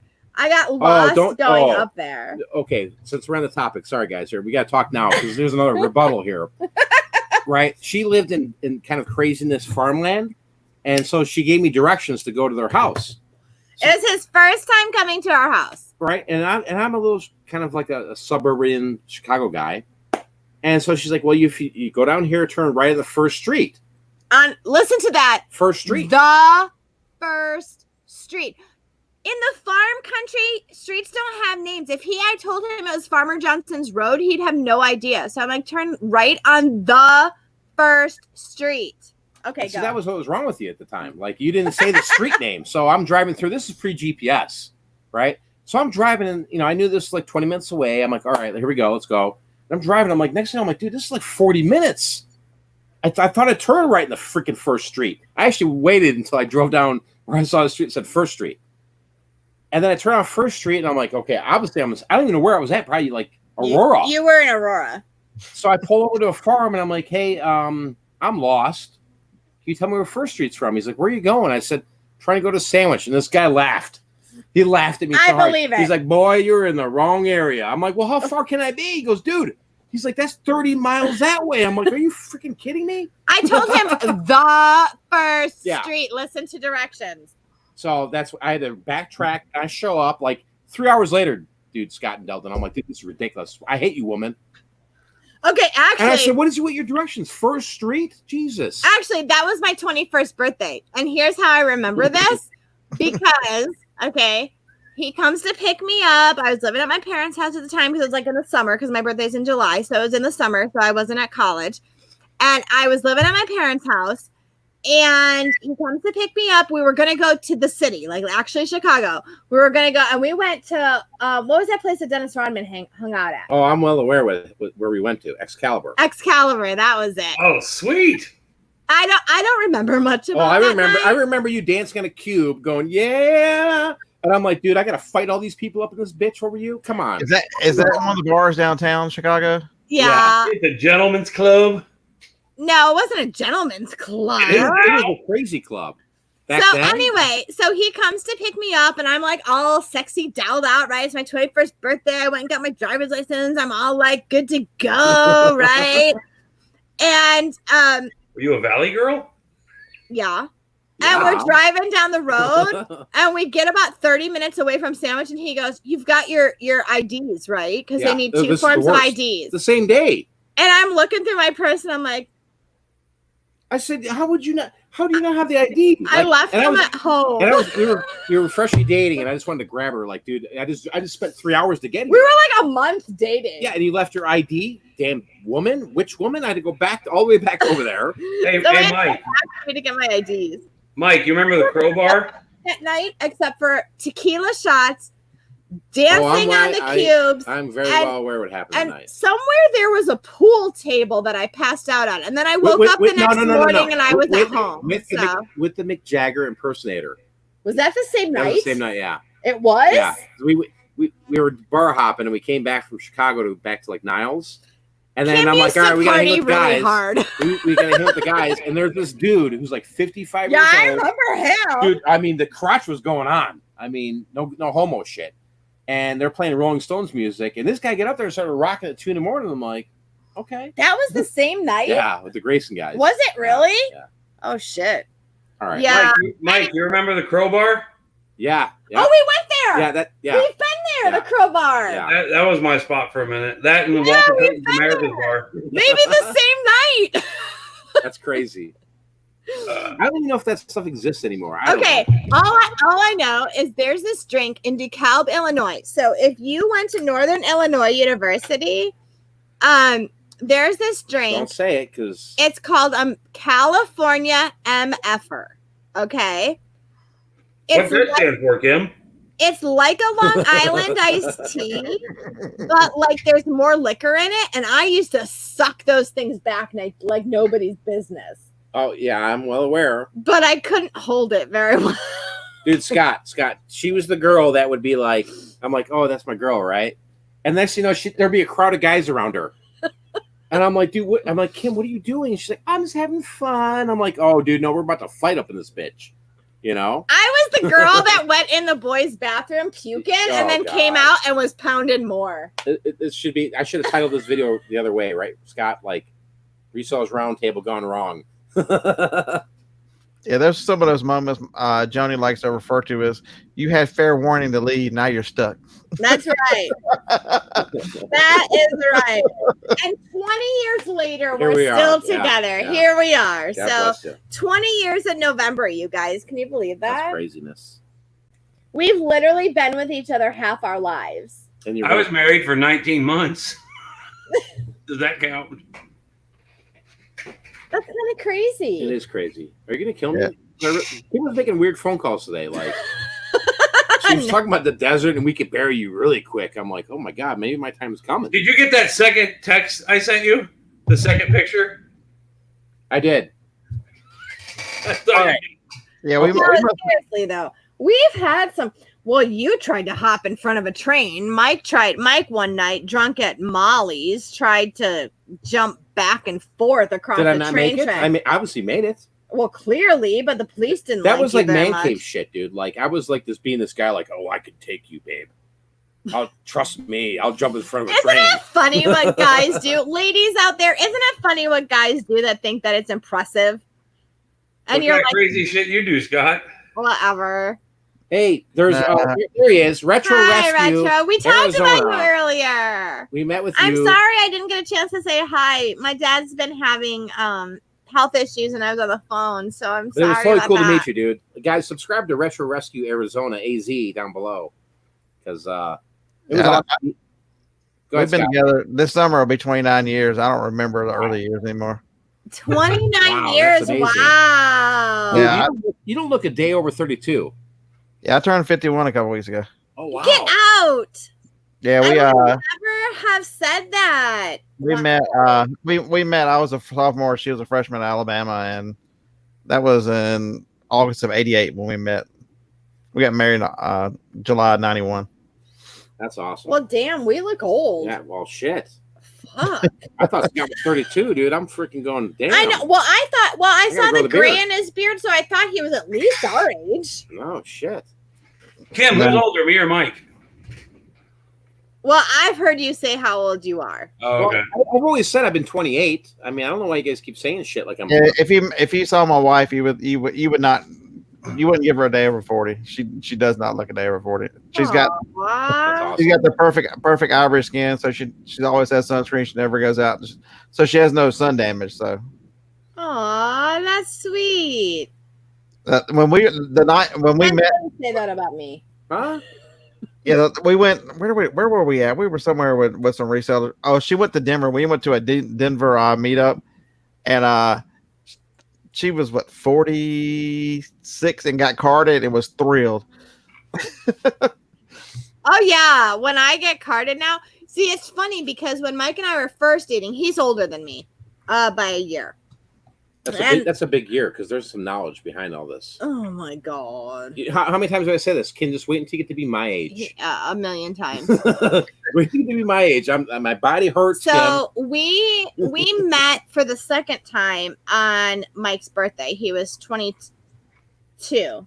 You were 22. That was a link for. And so yeah, we've been together a while, but anyway. He never got carded. Like, I guess he always looked older or whatever. I was still able to get into bars because, again, it's a college town, and I had neighbors that worked at the bar. So, well, I remember before you were 21, I was like, go grab some beer. And you walked in there and grabbed beer and came out. I'm like, you're not even 21. Yeah. I'm like, that's crazy. Well, I mean, they were guys, and, you know, I was about 50 pounds lighter than I am now. And so, you know. All right, do you want to talk about the night you left me at 7-Eleven? I remember that day. Anyway, let's talk about reselling. It's more fun. She cold-hearted left me in 7-Eleven, dude, at freaking 2 a.m. Whatever. No, you know that's a freaking fact. I didn't leave you in 7-Eleven. I took you back to the apartment. You did, but then you left with some other frat guy. I didn't leave with him. Well, you met him somewhere. Well, I went to a party. Okay, so then there's the truth. So that's where we'll end it with that. All right, so Hammer, dude, you got an auction. When's your next auction? Tomorrow night. What are you selling, dude? I'm getting a refill. I got, I think 3 vintage Atari systems, probably 40 or 50 Atari games. I got an Intellivision system and some games. I got to get it tested though. And then I got a bunch of doll furniture that I got at an estate sale that's been in my warehouse. Of course, we'll do coins, watches, jewelry, baseball cards. I got a little bit of everything, man. A little bit of everything. Nice. Looking forward to that. Scott, like tonight was your first auction, dude. You plan on doing some more? Yeah, we're going to do them every Wednesday night for a while. Yeah. Sweet. See, our original idea, Harlan and I, we talked about it in January, is it would be cool if we would, because we go to yard sales and we make the video, this is everything we found. It's up for sale Wednesday night. And that was going to be until COVID came along and made it where, through a bunch. And we're like, man, we just got to get going. Watching Jason Thrift Trader and his auction, and he's Mike Storage Pirate. They both have good auctions, and I'm like, man, we got so much stuff. We just got to get going. Yeah. So I like Thrift Trader, dude. Storage Auction Pirate to me is like a legend of YouTube, like storage auction guys. Like he's the man, And I mean, I just like the vibe he has, man. He's got such a great disposition, a great attitude, and yeah, I like Mike. I've known Jason for quite a while now, so Jason's cool, but we see people doing similar things, and that's one thing you got to try. You got to try things different. Do things different.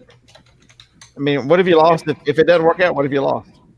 Yeah, I mean, I look at the auction thing here like as really the future of sourcing. Like, if things work out in the right way, man, I mean, some of us might turn into auction houses. You know what I mean? Like, you don't know where this is headed to, but like, hello. Yeah, like I know the Hammer.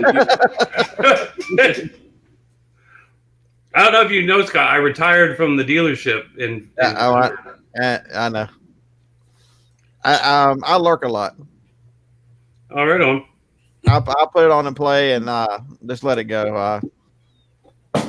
Real quick, Nevermore Antiques is in the house, which I think he's a really cool guy. I've been right back and forth with him. I think he's very knowledgeable, like a guy that resells that just sticks to his routine. So if you guys are out there watching, definitely subscribe to him, and maybe we can have him on a live chat here because tonight's show is about nothing. It is nothing. But here, just jump on, have a good time, shoot the shit. Well, I was thinking. Really, I went to the bathroom, right, and I'm thinking, Deldon, you're single. My sister is single. What if? Does she have a thing for big, handsome men who talk really fast? Deldon's a handsome man. Deldon, you gotta put the cowboy hat on. It's out in my car. No, but I think the whole auction thing is interesting. Like, I think it's really providing value to people in a time right now where they want inventory. We've gotten so much positive feedback from people. Like, we bought this and we were able to flip it. Yeah, that's some of the great thing about the auctions is that people who are resellers have been able to get a good deal where they're still able to flip it and make money. Yeah, there's been so much. Like it's gonna fall. It's not going to fall off the table. It looks like it's going to fall. Yeah, I think that's where we're going to move is more lots and stuff because that's to provide the value.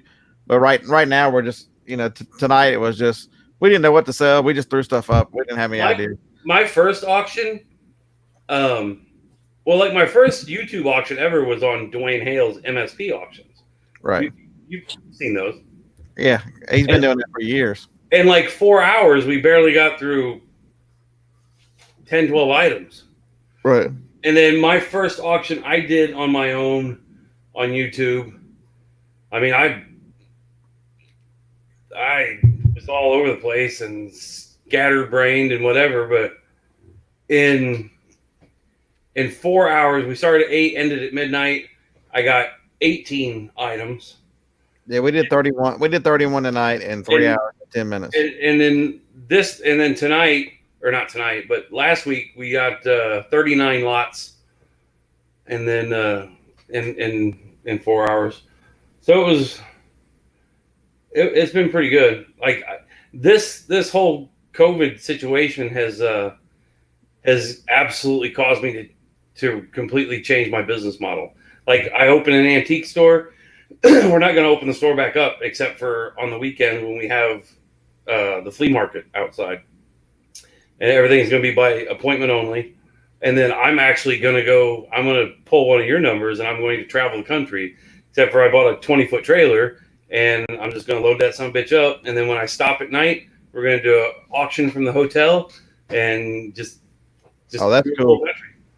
I mean, I have no kids. I have no wife. My best friend lives 3 doors down from me, so he can keep an eye on my place. I already rent out 3 of my rooms for Airbnb and pays my mortgage, so why not? Yeah, I'm going to answer Dylan's question. So, yes, Dylan, Mike definitely has been doing arbitrage and sniping and things like that. Inventory, auctions are another way that we've gotten inventory. And I think that the auctions, so to kind of piggyback off of what you said, Dylan, the auctions are a great way for resellers right now to get inventory where you're in lockdown and you can't get, can't get items. We're fortunate in Arizona that several of the Goodwills opened up. You were able to go there. We have some online estate sales that are going on here that we're able to pick up at certain times, but to be truthful, it's a buyer's market right now, honestly. Like you can't think if you're just a thrift store guy, you're like, dude, there's no thrift stores open, dude. You got to just think outside the box. You got to start looking online. I mean, there's deals, right? Yeah, you're going to spend more. I mean, I'm a cheap freaking reseller. I mean, I want to buy things on the cheap when I'm out in the garage sale. Yeah, when you screw me out of concert tees. Well, no, you kept bidding me up, dude. Shoot. How was I bidding you up? I was the first to bid. Oh, don't worry, dude. I'll be sending you a bill, dude, for those because Locker Nuts, dude. He runs these auctions. That item fits me beautifully. I think I'm gonna wear it tonight. He's got a scorpion shirt. Oh, I guess the scorpion shirt sold tonight, didn't it? Oh, I missed that. I don't know. We missed that. I saw the monkey shirt, and I told Mike to bid on the monkey shirt because I love the monkeys. But then I was like, yeah, that's too much. So. Jack gets really good money for his stuff. He does. And, it's one of these things where it's like, if you look at the whole picture, just don't be afraid to spend a little bit more money to get things. Like, if you're the reseller, like, hey, dude, I'm just so used to thrifting, right, Scott? Dude, the online sniping or the arbitrage opportunities could really. See, I think the one lesson that I've really learned in this, and it's been important, is you've got to build some flexibility into your business. You have to be able to, as things change, we are single operators. You should be able to change quickly. As they started shutting down FBA, and FBA has been my model for like the last 5.5 years. I quickly switched to FBM, and I've shipped thousands of packages Amazon FBM in the last couple months. And it's because as I kept going, I'd invest in money. I've got a paper tape machine. I've got stuff set up over there where I can ship fast. And so if you're not able to take advantage of things, you get left behind. And so build some flexibility in, don't be afraid to try something different in it. If FBM doesn't work, what have I lost? You just go back to doing what you're doing, but you never know until you try some of these things. Yeah, that's great advice because right now with a lot of products that are at FBA warehouses, you can't ship them any quicker. No, it's still 30 days. They're not. Amazon has let them come in, but they're not promising they're going to ship them. Yeah, that's exactly it. I went to buy. Anthony wanted a DVD, and a particular DVD, and I was going to get it for him for Easter. And so I went to buy it on Amazon, and it's not going to come in until May 11th. Well, we just bought a bunch of dog toys. That's my birthday. That's my birthday. Oh, But no, that Yeah, I think you and Harlan got the same birthday. Oh, really? That's awesome. You must be a good dude. FBM, you bought through a merchant, Mhm. like from people like us guys on here. I ship out every day, dude. So like, if there's orders coming in, it goes. That's Yeah, why I'll get a message. I get a message and say I can't wait until the whatever. I was like, Amazon's lying about their dates. I ship every single day. You'll get it as fast as the post office. If you if you beat 2:00, I'll get it out today. Yeah. And I think the post office is doing an amazing job. Like last week, Oh, all absolutely. the stuff that we sent out, I saw delayed. And I'm buying stuff and I'm like, dude, this came from California. Within they shipped it Saturday, it arrived on Monday in Arizona. I'm like, dude, this is insanity.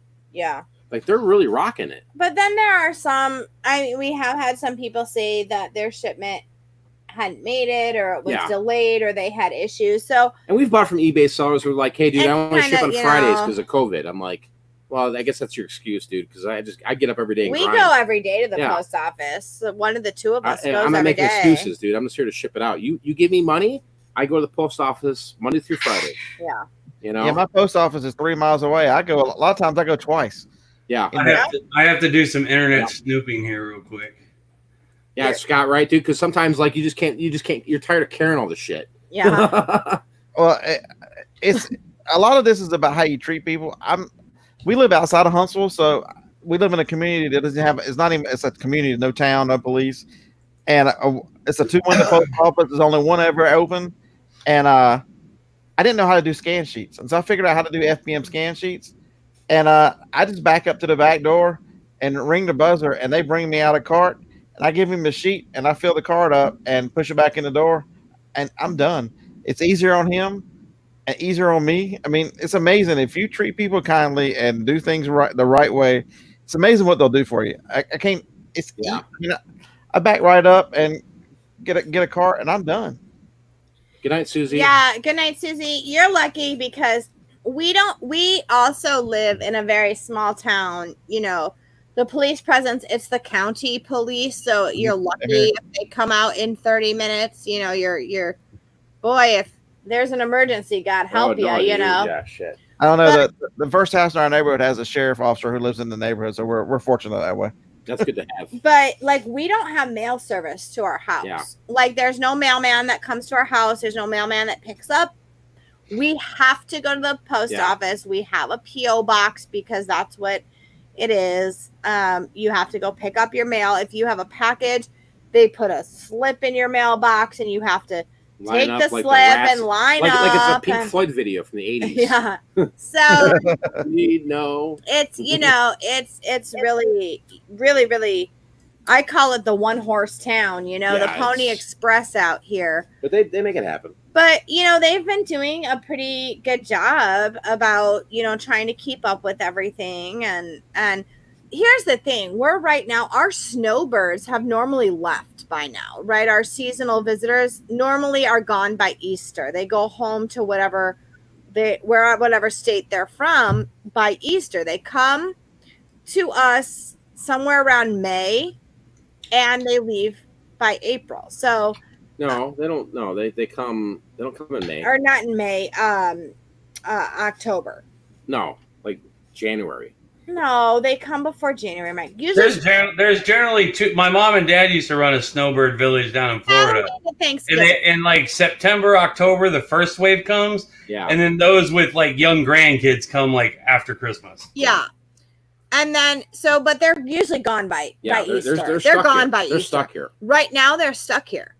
They are not going home. And we have a lot of New York, Washington, Canada, and so they're not going home. That's what stinks about this whole thing, because it's taken away all of our flea market opportunity and local side of the road stuff. We can't do it.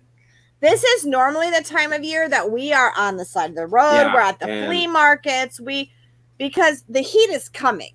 Like, we see it starting like Thursday. It's supposed to be 100 degrees here. So the heat is coming to Arizona. And, it'll be interesting to see where we're at by November of this year, because we rely on a lot of that local sailing, and now we don't have a lot of that. I mean, we do sell a lot of stuff on Facebook. I mean, We do. We've been doing well on Facebook, and it's a little bullshit that we sell on the side of the road and all that stuff. For us, it's interesting because as a teacher, I don't get paid over the summer. We in Arizona anyway, we don't get paid from mid-May through mid-August. We don't get paid, and then summer is slow as far as flea markets and roadside and stuff. So the summer months are rough for us. So we spend the rest of the time saving and, making sure that we can still pay our bills and whatnot during the summer months. Now, because of COVID, we have still been saving, obviously, but it's going to look very differently. That's a great topic because it'll be interesting to see, will there be a summer slowdown, Scott and Delton? You know what I mean? No, because people are still going to be ordering online because they'd rather not go and expose. I'm not scared of this stuff. I think it's been overhyped. I understand that it's certain people it affects greatly, but normal people,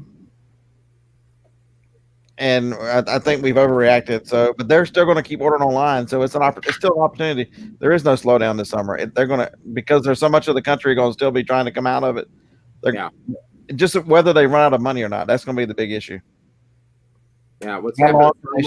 West Max, Gary, Shelley, Never More Antiques, January House is still hanging with us. Yeah. January House, you want to jump in, dude? You freaking I'll post it. Yeah, you're welcome to jump on in. Anyone's welcome to jump in. I think it's interesting, Scott, the fact that, right, we are going to experience something here we've never seen as resellers.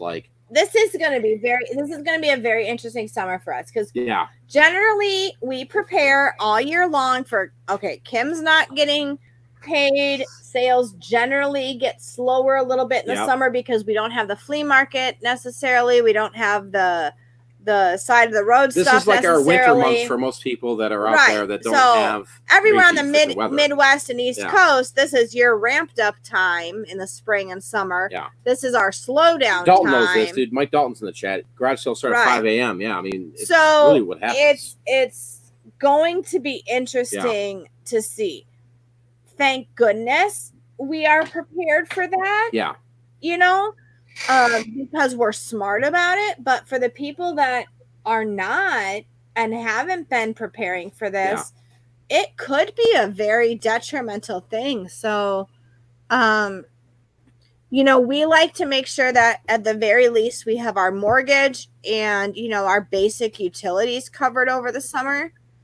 We like to make sure we have that as a stockpile over the summer months. It's important, though. I mean, because here's the thing nobody ever really talks about, with reselling. Some people think that you just up and go. Yeah. There are slow times of the year, right, Scott, Delton? Oh, absolutely. And, you got to fight through them, dude. I mean, I should be more gray than what I am. Well, from you know what? 20 years of reselling, dude, this is nonsense. But also not only slow time, but if you don't take time for yourself, you can't do it year round. You have to put in some breaks to keep your sanity because you have such a passion for it that it doesn't feel like work until you're so worn out you can't move. You have to build and take care of your health and take care of yourself. Such a passion for it that it doesn't feel like. What's up, Mike? Hey, how are you? I'm January Housen. No, Bearded Picker, I agree with you because totally. What's interesting, what I see, me personally, I'm not the reseller of the family. It's Mike, clearly, right? I'm the crazy bastard. I know just enough to be. I know enough that if he dies, I know what stuff is worth. But that's where that's when the auctions become really fun. Mike's dead, y'all. Let's go. Buy this shit up, dude. She'll know what it is. But serious. On a serious note, though. That's not my thing. It's just not. I'm not interested. I love coming and hanging out. I like doing the auctions. I like that kind of stuff. But I'm more the personality, right? I don't. But you're part of the buys too. I always. No, you always ask me. You go, hey. Yeah. What do you think? I mean, you're very, very well knowledge in Barbies. Yeah. A lot of that stuff. So don't discredit yourself. I will be the voice of reason. Yeah. If he has some sort of emotional attachment, I'll be the voice of reason to him saying, don't go above this amount. Or no, I don't think you should do that. Oftentimes the videos that come on here are the ones that he hasn't consulted me about. Yeah, people will say, "Dude, just give the phone to Kim at night." Just stop. But I like those talk to videos. Kim. I do. Like it's raw as shit. But you know, it hurts feelings. But dude, you know what? Sometimes it's got to be said. I don't know. Shit. realistically, though, you know, this is a very strange and interesting time in this video, and I think for the people that have been following us long enough know that we have always said you need to have a savings. You need to put something away for savings. You need to have a picker fund, you know, for yourself. You don't have retirement. No, you know, you don't have. What? Mike doesn't have. I don't know why an eBay. IRA. I don't know why eBay won't give me shit. You like, know, I mean, come on, right, Scott, Delton, Jenner House, dude. Why won't eBay give me some kind of retirement fund? Right. Mike doesn't have, you know, the 401 corporate 401k, you know, that kind of stuff. So no, my 401k is if shit gets crazy. What's sitting in here. It is right in here, but you know what's even worse is the truck stop, and nobody wants to go to the truck stop. This is like the ongoing joke for us and the neighbors and everybody. Like, dude, if Mike doesn't sell, Mike has to go to the truck stop. Mike has to go to the truck stop. And there's extracurricular activities that happen at the truck stop. I'm like, you're not doing that shit. It's an ongoing joke. That's the behind the scenes joke. Yeah. Oh, Mike, Kim needs a new flooring. You need to go to the truck stop. They're talking about poking holes in my trailer, dude. I'm like, dude, stop. Wow. You gotta do what you gotta do, Mike. What kind of holes are they? Thank you. I hear they're pretty. Mike, I hear they're pretty glorious. Right. I've heard that too. Trust me. All right, so we got January House, Mike, dude. You're here. I mean, we got some legends in the house here, dude. Yeah, I know. Scott, nice to meet you. Oh. What's going on? Tell us about yourself. Fairly new reseller to the game, few years now, full time for about 2.5 years. So, yeah, just trying to hustle every day. I was up sending out offers and cross posting my listings on to Macari. And I actually got the announcement that you were going live. Sometimes I don't get the I'm subscribed to your channel, Mike, and I have the bell icon clicked, but I don't get all the, hey, Mike's going live or Mike had a new video. I don't know why, but I don't get them all. I got that one, so I thought I'd jump in. I appreciate that, dude. I think our channel is blacked out. Like, yeah, you know, we're on some sort of like YouTube blacklist list, some bad list. I don't know why we're fun people. Like, come on. I know people out there are like, dude, I could totally sit and have a cocktail with Kim and Mike. Yeah, definitely. I mean, who wouldn't want to have all four of us right now, dude, at a barbecue somewhere down the road here? Yeah. Then I just wanted to add another beard to the panel of four. Yeah, I thought I'd jump on the panel. Start getting your beard going, right? I can't do beards like these guys. I mean, well, first there's the beard to picker, dude. Yeah. That thing's 20 years old. You got another legend too. Bonafide Hustler stopped by to say hello. That's another legend. All right. Oh yeah. I like Chris. There he is. Yeah, yep, I see him now. Yep, I see Bonafide. Yep. I always like Chris. I like Chris is one of the OGs too. Like, I mean, no discrediting him at all, right? I'll be the first to say it. That guy came on the scene, dude, just doing his thing, right? Surfer guy, like, you know, peace and love. I really deep down inside, and I think Chris knows that. I've talked to him in private. I love the Bonafide Hustler. Yeah, I met him a couple times at the Green Room meetups, man. It's an outstanding guy. It was one of the first guys I started watching when I found YouTube reselling. Yeah. That's cool to see. Thanks, Chris, for stopping by. I really appreciate it because I like the Bonafide Hustler here. Dude, the guy should be a comic book hero, shouldn't he? E-money here. Okay, I was gonna say something. I'm gonna stop. Okay. All right, back to you, Janet. House. Back to me. Kim's started. Okay. Well, I was just trying to make sure I knew exactly. Now, if we see Rake and Profit here, I'll have a problem. Right. I'm just gonna throw that out there. No. Yeah, he is. Oh, okay. I mean, Bonafide's a well-chiseled man. Kim asked. Right? Kim's like, is that the guy with the shirt that's always off? I'm like, yeah. Dude, he's well-built. Shit. I mean, come on. I'm not going to lie.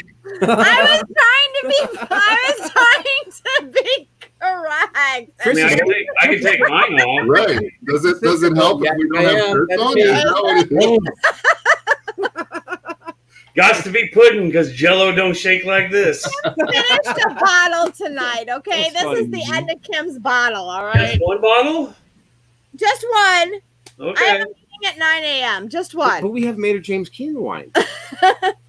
No, Chris is like, dude, really, dude? He's like, Yeah, dude, he's oh my laughing. God. He's like, dude, really? Bonafide hustle? I'm actually kind of. Kim's blushing over there. Look at her. Whispered that in my ear. She's like, Mike, is that the Bonafide hustler with Right. like, he's The got- good-looking guy. Yeah, that good looking nice guy. I'm like, really? I Shit. Yeah. It's hot out there in Arizona, isn't it, Kim? All right. So anyway, damn it. Anyway, Because I if just me wanted and to say Scott, hi. if me and Scott kind of rip our shirts off, dude, it'd be Right. like, oh shit, right, Delton? Like, Oh, to be crazy wild. maybe we need to all four of us make a video at some point and just rip our shirts off. Like a calendar, a reseller calendar every month.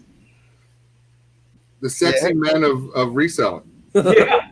Yeah. Wally says he might have a six-pack, but I have a keg. Yeah.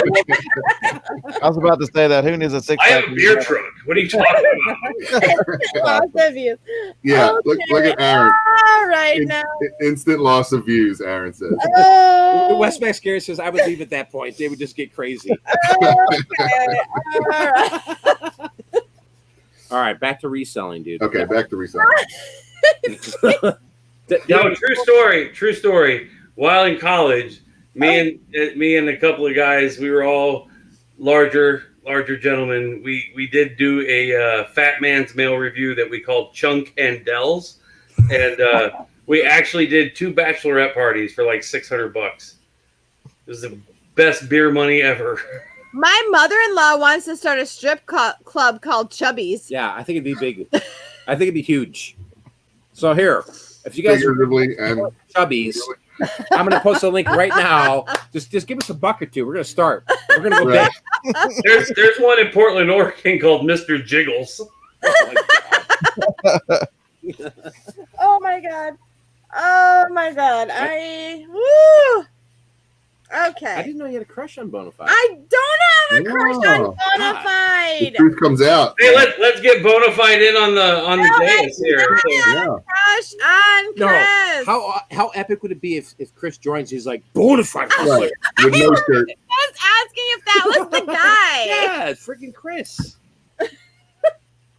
Anyway, Oh, Damn it. Oh my god. I'm gonna blame that on Delden. What? Kim's crush on freaking Bonafide. I don't have a crush on Bonafide. That would be like robbing the cradle, probably. He's as old as us. He is? Yeah, he's not 22. Farmer says he has a video of my fat man mail review. Yeah, Really? Chris the Bonafide hustler. Yes. Chris, if you're still Chris, there, how old dude, are he's got to be over 40. I know he I is feel over 40. robbing I the thought he was like 25.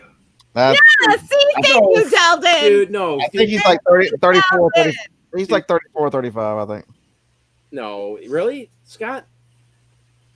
No, really. Okay, Chris, please. Bonafide hustler, please tell me how old you are. Just jump in, dude. Look right here. Please lie to Kim about how old you are.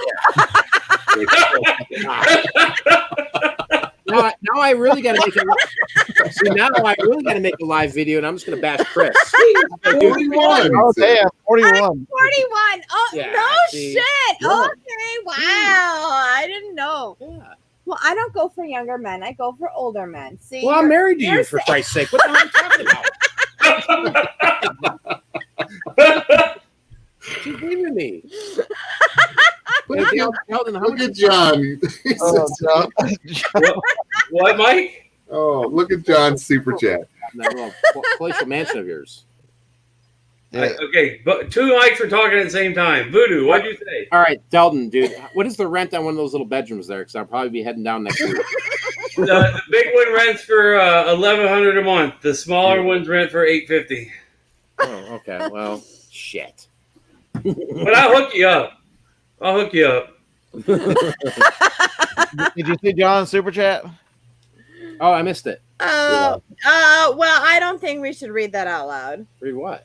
Oh, here. Nevermore Antiques says. Let's put it up here. Again, if you guys are, Have you read it first? Show me a nipple. Well, I mean, you got to show it, dude, for $2. I'm not showing nipples. Shit. Well, neither am I. All right, fine. Dude, Kate was lifting the shirt up. Dude. I wasn't lifting the shirt No, up. my shirt. Well, yeah, your nipple, not mine. Jesus. This is why we can't have nice things. Never more antiques, but we are a family-friendly show on YouTube. We are. We absolutely are. All right, January House. I feel like I threw you in a trap here tonight. So let's That's all right. straighten all of us out. Let's talk about reselling. It's okay. It's all right. What This have is we great. wrong? Yeah, we're past it. Wait. Have Craig is cheering me on. another drink. That's right. They didn't specify whose. Right. That took a wrong turn. We took a wrong turn in Albuquerque, folks. Eric Klug says YouTube hub. YouTube hub. Well, hey, shit, man. If we're that desperate, dude, I mean, if some of us Right. chat, dude, I'm taking the shirt off. Let's go, right, Right. Scott? You behind Hold me? on. I'm gonna go grab a beer. I don't want to be left out. Yeah, get a beer. Dude, Scott's like, why did I join this thing, dude? This is Okay, wait, Chris, you're in Alabama. Who's Chris? Isn't that Chris? Scott. Scott, you're in Yeah, I'm in Alabama. Wow. Seattle, You know who Scott. she's thinking about? Scott. Yeah, I'm barely. I'm outside of Huntsville, Alabama. Okay, so how long is that from Arizona? Because I feel like when we are able to interstate travel, Yeah. we seriously need a hangout. That'd be Yes. cool. Yeah, like a meetup. 14 hours. Mike and I have been talking about this for like a month now. Yeah, I've been through Arizona twice the last 2 years. I've driven to ASD twice, down I-40. Nice. Oh, I can see. You can see what? I can see. Flipper Joe says Kim can't see now. I can see. I am I perfect. can see clearly now. I haven't stood up, but I can see. Okay, she's Oh, there. fear not. Here's the thing. When Kim's nose goes numb, that's when you know that she has a problem. Oh, when my lips start to go numb. When my nose goes numb, that's when there's an issue. My nose is not numb yet. Hey, I got my new watch tool. It only took 6 weeks to get from Hey, Amazon. speaking of watches, Delden, thank you. That Yeah. was so sweet of you. Oh, you're welcome. Yeah, what did we sell that for on Facebook? $500?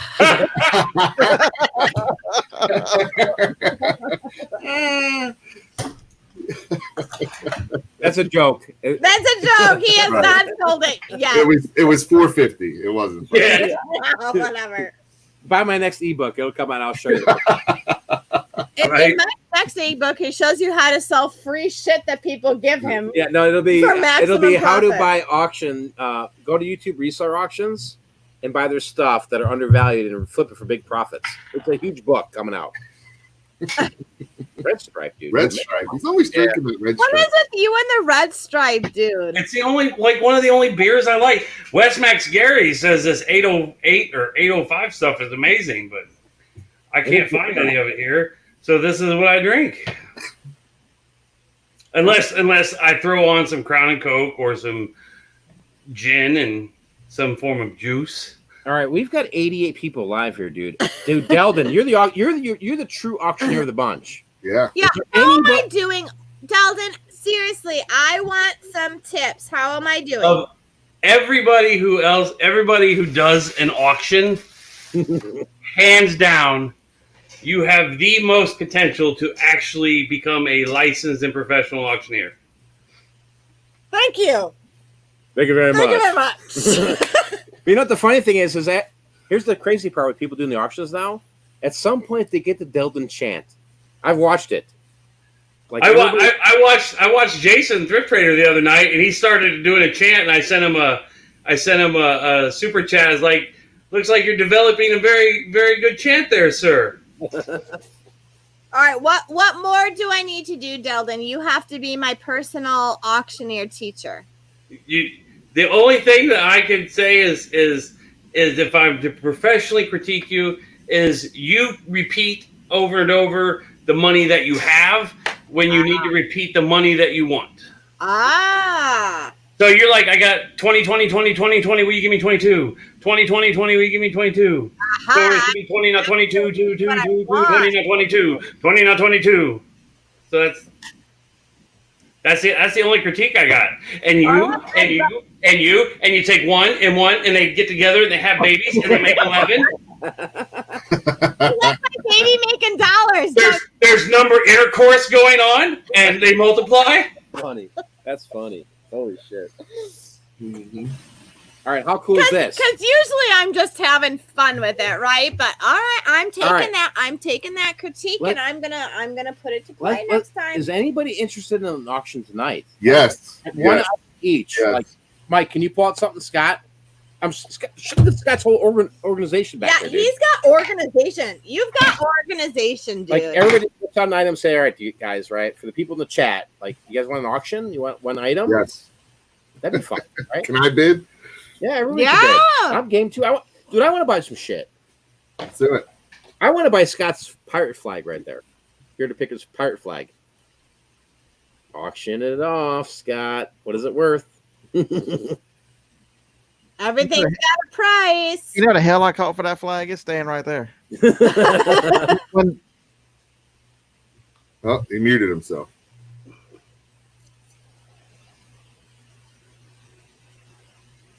Oh, Chris Nice says back. do it.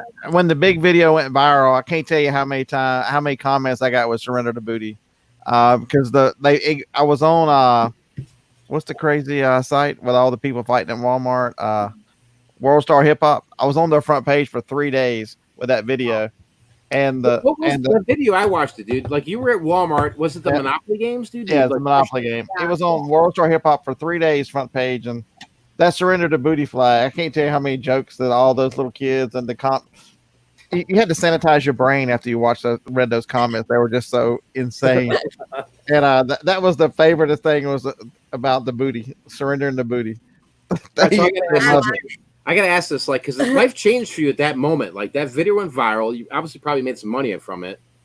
yeah. It was crazy. It was crazy money. For people listening right now, I really want you just to give the honest perspective of when a YouTube reselling video goes viral. Talk about what happened behind the scenes with you with all that, because It overnight, everybody knows who you are, and you're not prepared for that. That's one thing. You know, I had 6,000 subs. Everything was normal, 6 or 7,000, and in 2 weeks I was at 36,000, and you know, a couple weeks later I'm at 50. It was crazy before I finally started slowing down, but it was a true blessing. We had just found out Johnny had cancer, and so I had not been working a lot. That video paid a lot of money. That one video, if you look at the YouTube analytics, because it had Walmart in the title, Walmart, if it's a positive spin on Walmart pays more to advertise in your video. Oh. So yeah, I made probably 7 times more on the video than I did on the games. Wow. And That's amazing that, you know, you went through all of that stuff, you know, with your wife and everything. And it's such a, you know, I mean, she's relatively young, you know. yeah, and- she'll be 50 in a couple weeks, 3 yeah, weeks.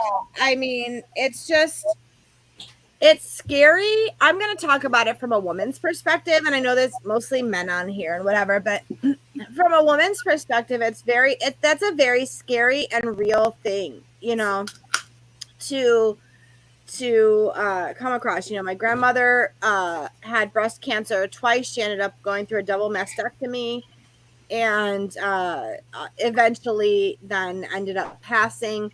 But for someone so young, I mean, that's a very scary and traumatic thing to go through. Did your reselling business, I'm just curious, like, did you consider that like an outlet for you to escape like I don't know, this is hard to exactly articulate, but to escape the reality of what was going on, or was it like kind of an outlet for you for like a, you know, like a stress release for you that you could come out and do the reselling thing, come to your garage or wherever and do that? Yeah, I moved everything inside for a while because that extra room I could actually walk in it back then. So I stayed in the house for the first few months because the first rounds of chemo were so bad. The the first one's by the time there was 2 different chemo sessions, and by the time she got done with the first one, she couldn't walk into the place. I had to wheelchair her into the cancer center. So but the one thing YouTube did was, Mike touched on it earlier. He said when reselling is a lonely business, if you don't have a way to reach out, and I've got some wonderful friends that I've met through YouTube, and so that was the true blessing of YouTube, was having friends that could help support. Because I know I fought depression, even though you look back at it now, you can tell, it's a lot of stress to, we've been together with 27 and a half years when she got sick, and at that point, you guys will say the same thing. I don't know me without her. It's been so long. We met.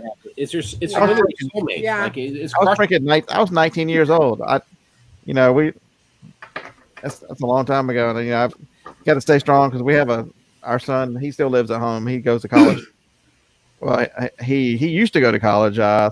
Evidently, he's done now because they canceled the classes. Right. He graduates in May. He's an aerospace engineer. That's great. So, but that was a true blessing. The funds were very nice. That it replaced a lot of the selling, allowed me to go to every. That's the other thing with reselling. You make your own schedule. So I made every doctor's appointment and all those things. Because some of the stuff they never tell you, like chemo brain, is a real thing. My wife can tell you every minute of everything we've ever done. If you ask her when we did this, she'll go, "Oh yeah, we did that," and so and so and so and so. But there was a time period for like 9 months where that memory was gone. She couldn't remember what doctors told her. Wow. And so somebody had to be there to hear what they said so that you can get through it. It was but the people of YouTube and the friends I've made have been wonderful. It's kind of it's a remarkable story. Imagine, It really is. That's.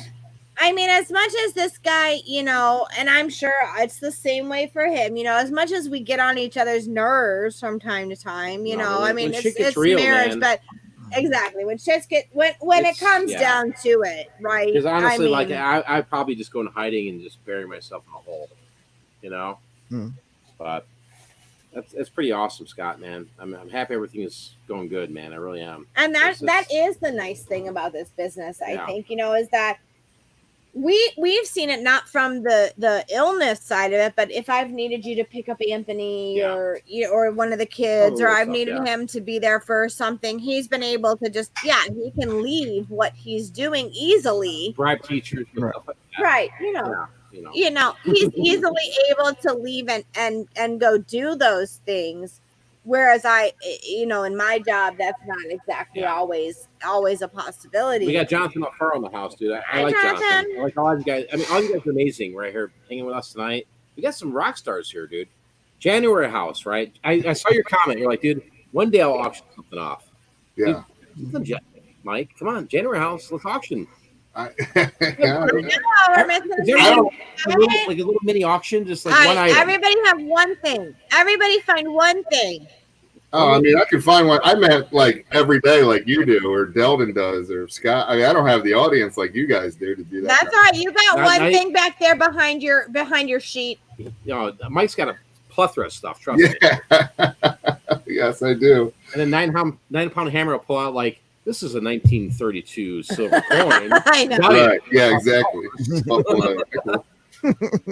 Actually, I got a bunch of graded ones here. Yeah, see, here we go. I know. John, Wait. Hold on. Jonathan, I cannot wait to show you the photos that I have from my family. Oh, yeah. Weren't those crazy? Those were oh, my God. I've never seen photos like that before. Yeah. I hate you say 1932? Is that what you said, Mike? Yeah, dude. You probably have that. He's like, let me just pull this out. Look at him. Here. He's like, 19. He's going 33, 32. I'm trying to see which one's the oldest one I got. Yeah. Right here in my hand.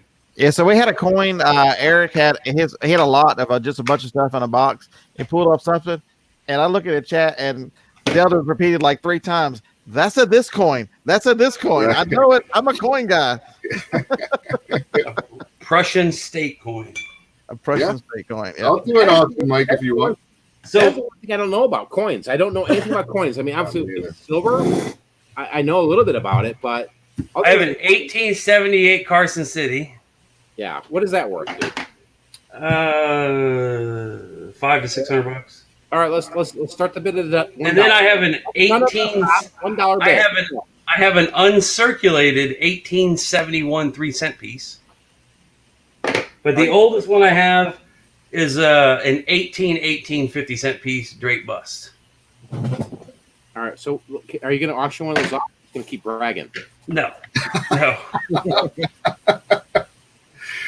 No. So These will probably go on. Do you collect anything, Delvin? Look, you got $10 from Wally already. Wally's a 10. Coins. Coins? Yep. Coins and watches. Delvin, what's your item, dude? You be the first to start it because you're the true auctioneer. All right, well, hold on. I was Uh-oh. going to show Jonathan. These photos are ridiculous. These are Kim's personal family photos. These are my personal family photos, yes. Some crazy shit in here. But So, for example, I don't know if you can see this. This is an article of quintuplets that were presented to the Queen of England. It was in the local newspaper at the time. and that's what your mom wants to do with them. She wants to auction some of these off. So, Like this happens to be a picture of my grandfather with his cows. You can't see that very well, but let me hold find it up some a of little the. more, Let me find some of the good ones. Let's see.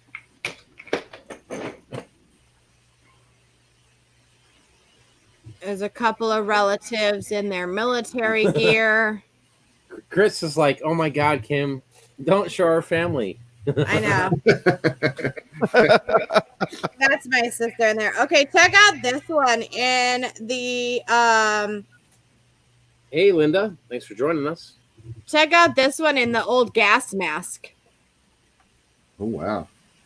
They're cool. That is cool. I'm hoping they never go to auction, honestly. No, I hope not either.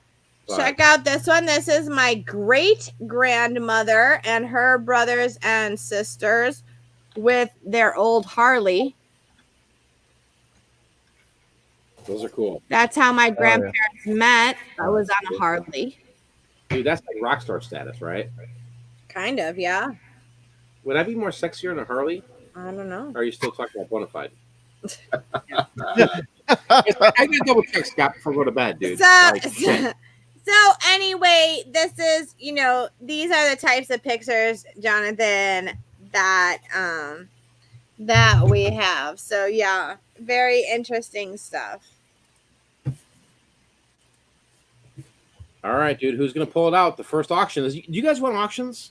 Well, at least one auction or something. Something going on. Well, then what are you shit, waiting around for? What are you gonna I don't know find? what people want. You're sitting there saying shit, but you're not getting anything. Shit, what do you guys want? Yeah. You want me to grab something? Yeah, dude, grab something. That might be fun if that's what everyone. We'll pop his cherry tonight. Yeah. January House says he's got all types of stuff to auction off. I want to be a buyer. Dude, I'm PayPal ready, dude. Come on.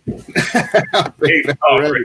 I don't know. I have small little lots. That you want some Game Boy games? I like Game Boy. All right. Hold on. All right, go find something. Hmm? Go find something. What are you gonna offer? Oh, well, people gotta leave a comment and tell me what they want, dude. I got so much shit. It's unbelievable. Yeah, you do. You have one of those toasts, you said. What do you want, Mike? I got two. I got Game Boy game, Was that Dr. Mario? Dr. Mario, and Super Mario Land. All right, I got knives. Hold on, I'll grab knives. And I got Oh, manual. knives. those are good games, Yeah, dude. that's gonna be Friday's night auction. All right, Linda. I Mike, got- auction that hat off. I'll auction the hat off. I'll buy it. Are you kidding me? I want the cowboy hat. Oh, where did he put the cowboy hat? I don't know where he put it.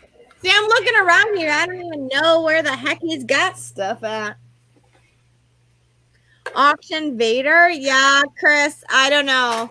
Wait till you see what's inside Vader. Yeah, auction some of those figures off. What's with the Game Boy games? Where's my son? I don't know. Where's the cowboy hat? No, the hat you're wearing, Kim. Well, I don't know. Linda wants to know where the cowboy hat was.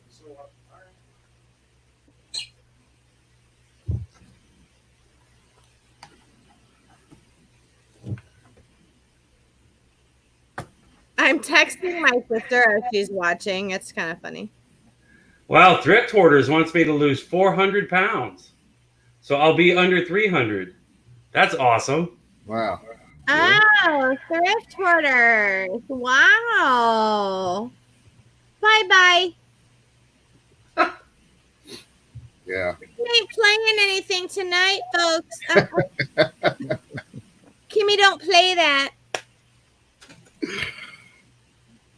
you remember that in Living Color? Oh, yeah. That was a great show. Don't play that. Homie, don't play that. Right.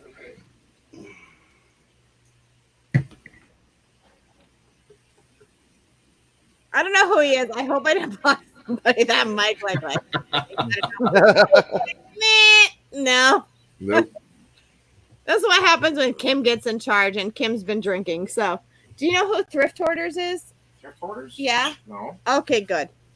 Why? Because I just blocked them. Oh shit! You got nasty on the live hangout. They were being nasty. Okay, Yeah, he was being nasty to They were Delvin. being very nasty Okay, to well, Delden, and I I didn't like give zero fucks. They were Shit. I being know, nasty. but it's not right. Behold the field in which thine My friend- fucks are grown, and see that thine field is barren. All right, are we auctioning these Game Boy games off? I missed all that. No, we did. We're waiting for you. She You said- want to do it? Look, they got cases Bam. and they All got manuals. So 2 games and manuals. Yep. Super Mario Land, Dr. Mario, and the Ooh. manual. All right, so what do you want for those, dude? What do you want? I don't care. Started at whatever. 5. Started at 5. $5. I'll do 10. Okay. Anybody interested? I'll just take them from you, Mike. It doesn't matter to me. That's right. If no one wants it, viewer sales. My first viewer sale, Mike. Look, A&M Hunter 5. Chris says we All can't right. auction her off. Sorry, Dylan. I got to put you in timeout, dude.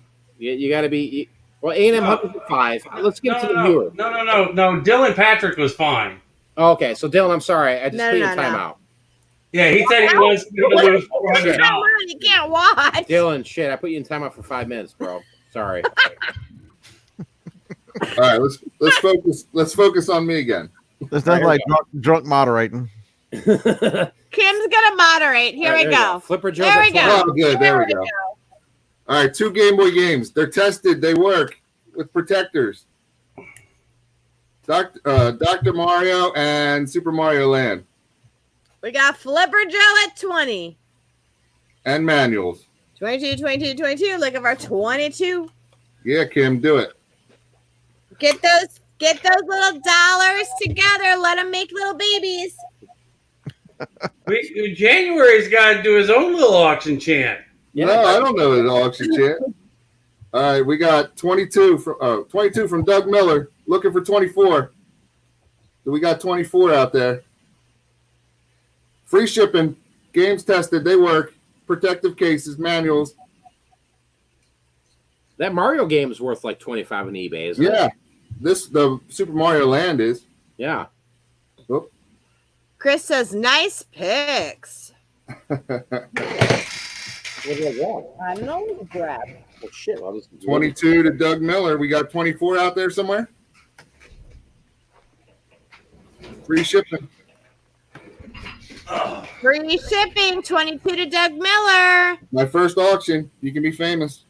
January House's first auction. 24 Urban Garage. Urban Garage 24. Nice. Dude, they even have. Are those the original Nintendo cases too? Yep, they're the original cases with it. Yep. Nice.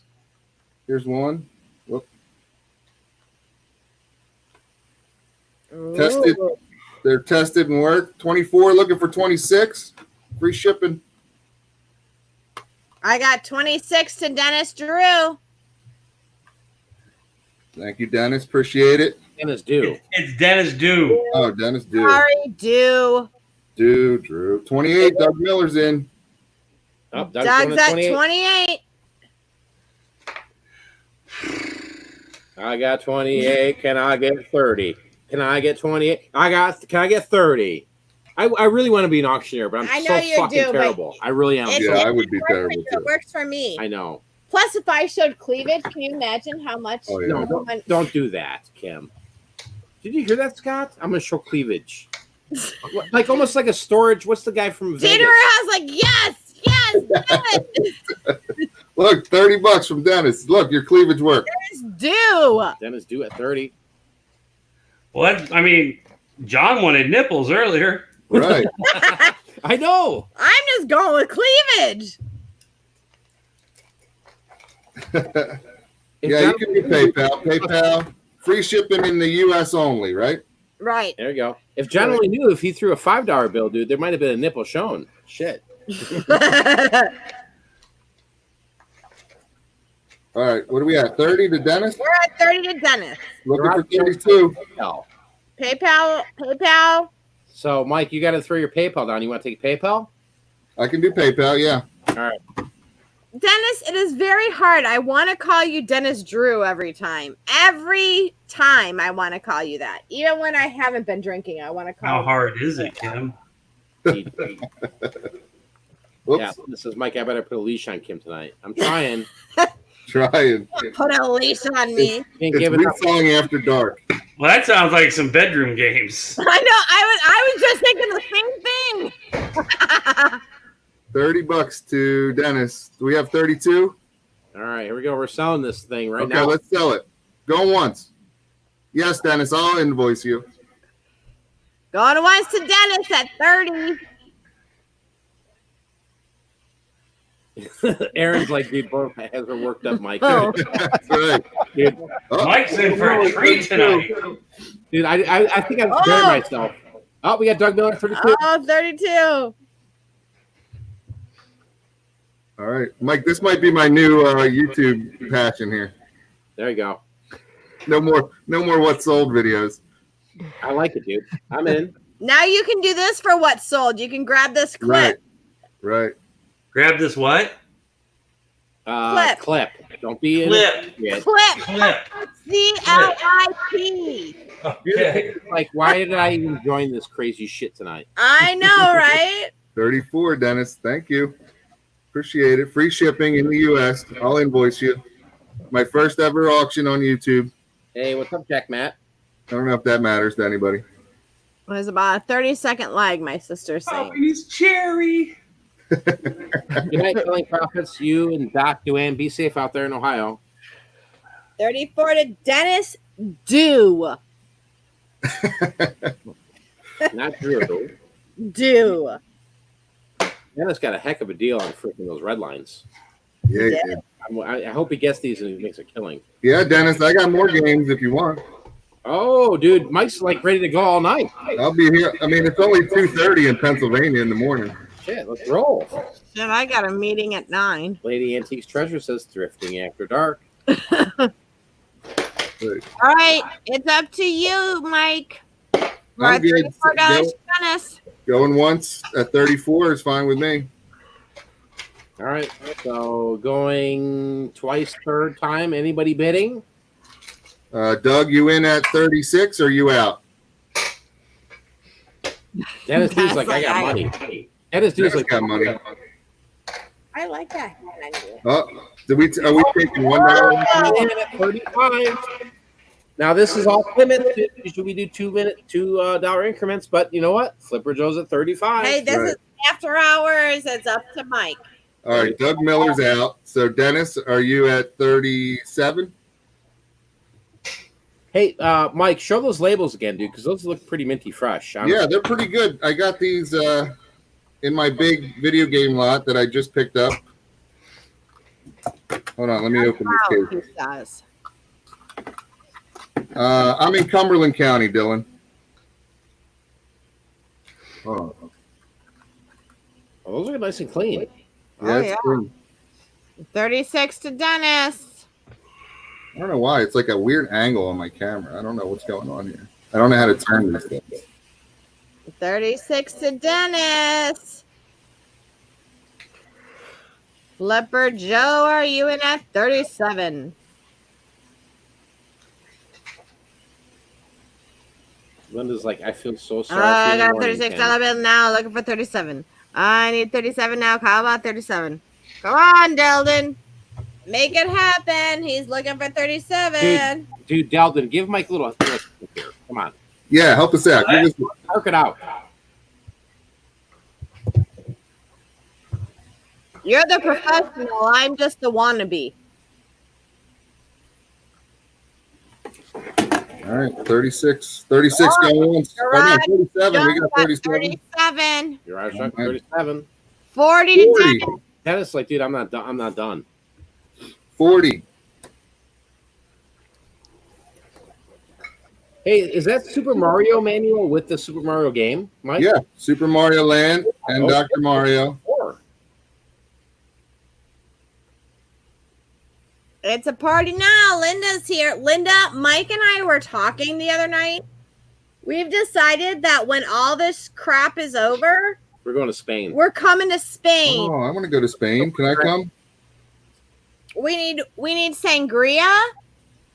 And just bread. That's all I need. We need sangria, and there was like a torta that I had there, but it wasn't a torta. What was it? It was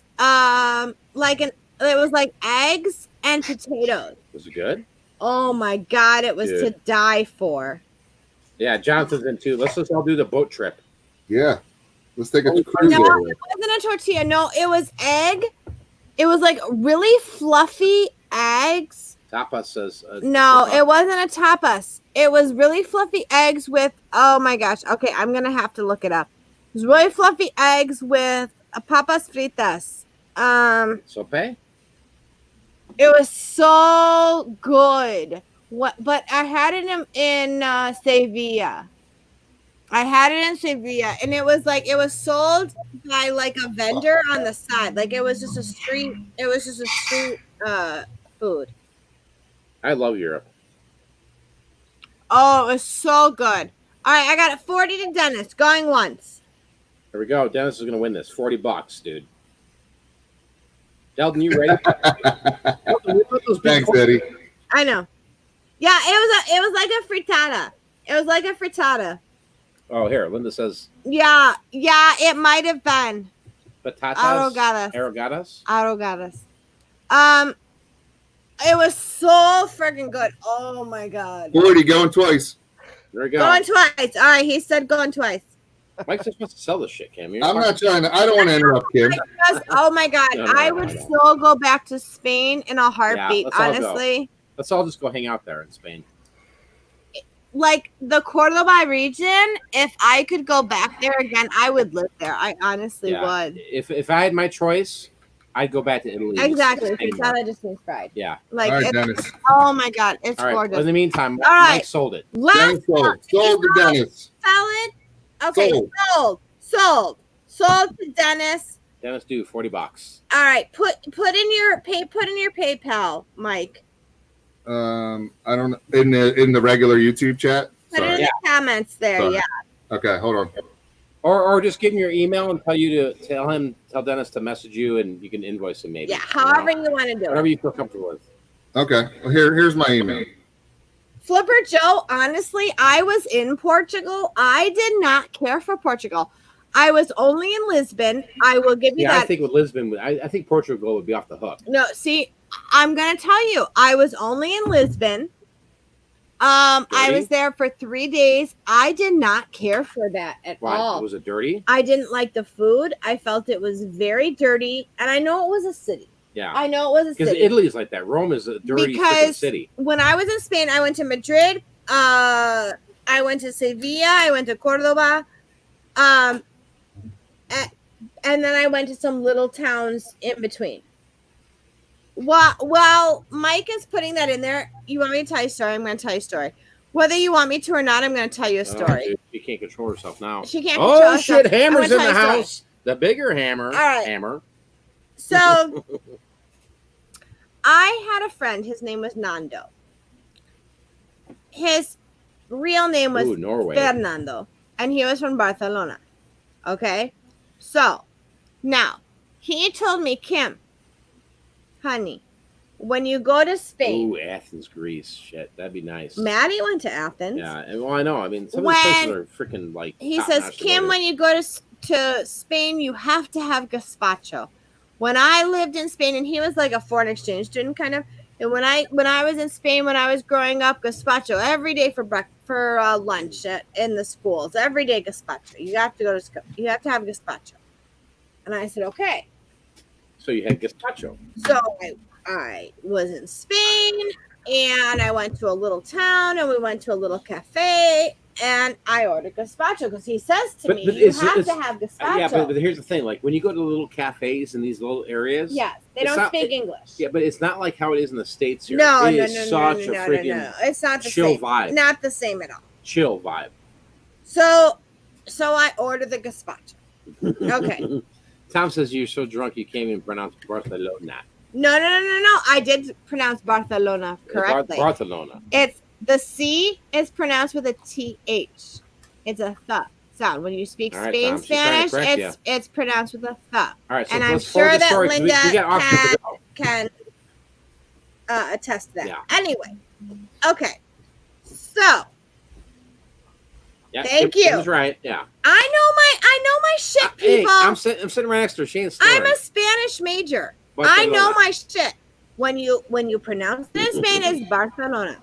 Okay, NEC, gracias is gracias, not gracias, it's gracias. Gracias is a Mexico thing. Okay, anyway. All right. So, gazpacho. I'm talking about gazpacho for Pete's sake. All right. So anyway, Nando does not tell me what gazpacho is other than it's a soup. Okay? So now, I am used to American soup. American soup is hot, correct? It's hot. Is cold. So I'm in Spain. It's 100-something degrees out. You don't want to eat hot soup then. You don't want to eat hot soup, but I order gazpacho because he tells me, Kim, you got to order it. Yeah. Good. So I order the soup, like a tomato soup, kind of like almost like a minestrone, kind of got stuff in there. So yeah. Okay, tomato based, and there's steam coming off of it. Okay. Right. So I go and I see the steam coming off of it. So I blow on the soup. Yeah, well, shit, it's hot. Because it's hot, right? Yeah. There's steam coming off of it. It's hot. And people are laughing at me. The people in the cafe are laughing at me. I'm American. Stupid American. Estúpida. Estúpida. Okay? And I'm laughing. And they're laughing at me. And I'm blowing on my soup, right? Yeah. And then I put the soup in my mouth. Cold. It's a cold freaking soup. Was it good though? He didn't tell me it's a cold soup, so I look like an idiot. Yeah. So now you know if you ever go back. Now I know. Gazpacho is cold. All right, Hammer, dude. All right, let's go back to Bearded Picker, dude. You want to? They thought I was nuts. Exactly, Linda. Scott, dude, what do you want to? I want the flag behind you, dude, because I just think that's legendary. Like if I own like the Bearded Pickers. Bearded Picker, can we have your flag? What's the flag go for? No, he doesn't want to sell it. He said it earlier. So Scott, grab a couple cool items. Mike says he got the G.I. Joe today. It's definitely minty fresh. Okay, cool. Thanks, Mike. My nose is just fine. But I might open another bottle. Scott, dude. You had such fun probably tonight. I missed the whole auction video, but I'm going to be up for next ones. Scott, bust out something, dude, for the people here tonight.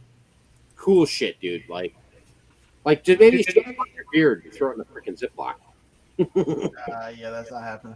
Okay. I tried the flag, tried the beard, so. Grab one of those jerseys. That's the hardest part I struggled with tonight it's figuring out what to sell, what people want. You don't know until you show it. That's the thing.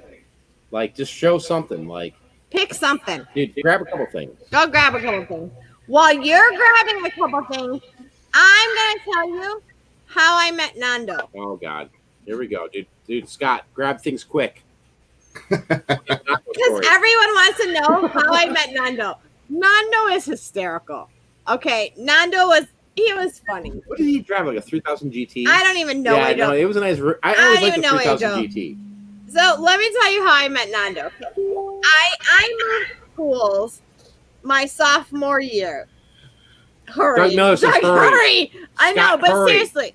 Okay. Scott, please, quick. This is how I met Nando. I am in chemistry. I get into the chemistry class. That's what I'm in high school, okay? And we have this first year teacher who she ended up quitting halfway through the year. Why? Just it didn't work out. It didn't work out for her. It didn't work out for her. Real world shit. She didn't have any classroom management. It didn't. Shit went south fast. Yeah. This might be why. Here's how I meet Nando. I come into class. It's my first day of school. This is Kim. Hi, everybody. This is Wow. Kim. Hello, Kim. Kim, Nando's gonna be your chemistry partner. Okay, great. Nando walks up to the front of the room, all confident. This Spanish masculine man. Okay, I'm not trying to be gay, but Spanish and Italian, European men, He was good. they've got flavor. Like they come in like a snake. I'm not gonna lie, Nando was hot. But they come in like, hello. Yes, little 15-year-old me, Nando was freaking hot, y'all. Okay, not gonna lie, and he has a little accent. Okay, and he walks up to me. He goes, "Hello, my name is Fernando," and he grabs me, and he dips me, and he kisses me in the middle of class. And picks me up. So like an English romance novel. Yes. Okay. And I'm sitting there going. I guess the lesson we've learned tonight is that Nando, if Nando showed up, you'd leave. No, I wouldn't leave. Bonafide showed up with no shirt, Kim might just leave, right? No. But I'm just saying that's how I met Nando. He's like, "Hello, I'm Nando," and he kisses me and picks me up, and I'm like.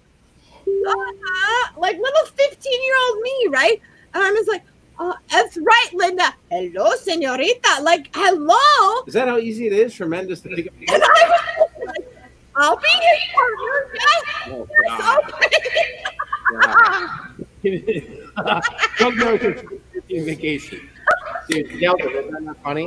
And I never dated him. Nothing ever transpired. But it was just that was my first impression of Nando. Delton, what do you think about all this shit? Like, you got to be sitting there going in Texas going, well, hot damn. I was just wondering if you guys were dating or married at the time. No, we were in very different locations at the time. Mike had his own girl and whatever, but no, we didn't meet till I was in college. All right, dude, January House. What do you think about all this nonsense? Like, wow.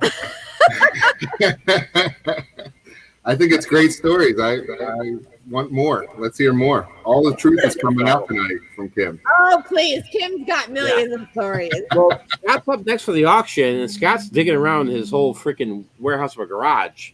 So I'm really interested to see what he's got to auction off. Because oh, look at him back there. Oh, I saw. Garage Junk says, well, how did you end up with Whippy Mike? How did I end up with Mike? Well, I ended up going to college. Nothing.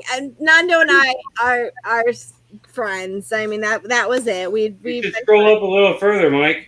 And I ended up going to college. I ended up actually dating somebody that you went to high school with in college. Mike lived with him. They were concert shirts. They were roommates, and the friend that I was dating at the time, we were just friends. It just wasn't a romantic thing really at all. And we were better off friends. And he said, "Hey, I have this guy that you might like," and it happened to be Mike. Well, the first night that I met Mike, I was just coming off of a different relationship. I was invited over. We were drinking and other things, and Mike was there. And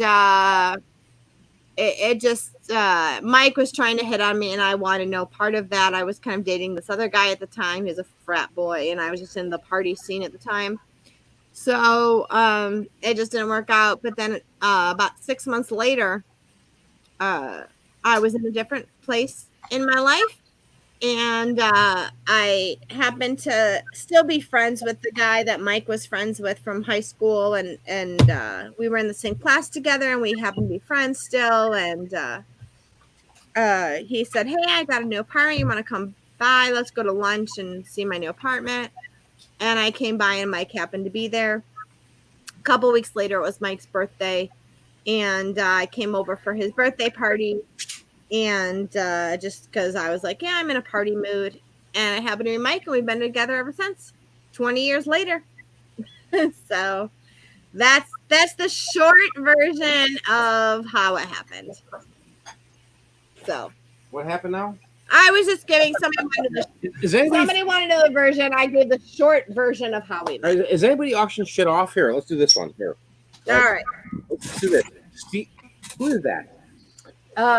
Billy Squire. Why? That's a guy who sells really shitty guitars at Walmart. Oh. 4, right? Dude, I'm throwing some gems out here tonight, guys. $5 shipped. First bid. Signs of Life. Billy Squire, dude. Billy Squire's got some amazing hits. He does. Yeah. This is a rare T-shirt. What's he saying besides "Stroke It"? Oh, dude, in the dark. Yeah, you like that. Yeah, dude. Extra large. It's got the screen stars. I know that doesn't make a difference, but It does make a difference. oh my! But It's original. this is probably a medium large. I'd say that's a medium for Yeah, sure. Signs of I Life. wouldn't. It might pretty be. rare. It might be marked large, but I would say it's a It's a medium medium. nowadays. This is extra Oh, large. hold on. Oh. Well, shit, dude. You're just throwing all the goodies out, Kim, like for one bid. All right, so Billy Squire, 84. That's All right. still a lot. Well, here, do that. Yeah. Well, you want to do a lot of them all? I thought we'd All right, let's do a lot all. of the All right, three. all 3. Sorry. All right, that's large. That's what Kim's doing. This is Steve Miller Band, Dude, that shirt's 1990. Gangster of Look at the back of Love. that, dude. That's ridiculous. Summer of 90 tour. I'm at $30 to Dylan. You've never heard of Billy Squire? Go look him Oh up. my God! In the dark. You dude? actually have heard of Billy In the Squire. You dark. just don't know it. Yeah. Lady Antiques. Go. They sell his cheap fenders at Walmart for like $149. Yeah, like Sure, Lady Antiques. You really do know Dude, him. it- Go look him up. Type Billy in, Squire. go to Apple Music, type in Billy Squire Essentials, and you'll be like, whoa, dude. And an Yeah. hour will go by, you're like, Yeah. wow. You have no idea actually what he's saying. It's pretty amazing. Like, In the Dark was in the dark. I know that's the one that you like. Yeah. So you got the Steve Miller Band. Dude, Gangster of Love, 1990 tour. That's pretty wild. And this one here, let's throw all 3 of these together, right? Next Yay one. for the trolls. There's a troll. Oh, yeah, there's a few of them. I sent you a couple of texts. All right, hold on. Oh, Mike's not looking. No, I saw the one. I thought I blocked him, but let's just do that one. We'll put that guy. We'll just block his ass. What happens up in here? And then this one here, I thought was really neat, dude. I was going to support this one. Dude, this is a Jimmy Page concert shirt, right? Okay, What's that one? hold on one second. I'm gonna go back to who was it? Lady Antique. Okay. Lonely is the night. Yeah. Okay, that's another one. Everybody wants you. That one. Yeah. All 3 together. All 3 together. All right, the Jimmy Page is liquid blue, so early 90s, like all overprint Jimmy Page, man. I mean, this is easily a $150 shirt. You guys were rushing me, and I'm like, shit, let me just grab some stuff, man. I mean, that's a killer Jimmy Page shirt. Isn't that Kim? Oh, I yeah. work there, dude. Yeah, I'm you like that one, yeah. So let's let these 3 ride. I've got then 40, I've got 50 to Jack Matt, 60 to Jonathan. And then we got Deldon and Scott. They're going to auction off before we end the show here tonight. 70 Maybe to Genuine House Jack. has another item. Yeah, these are awesome, Yeah, it's killer. authentic shirts. Yeah, they're not repops. I mean, here's the Jimmy So Page. there's a Jimmy Page. That thing's killer, dude. That's a true extra large. It says large, But but it it fits my large ass. it fits him. So But the Steve Miller Band, dude, look at this one.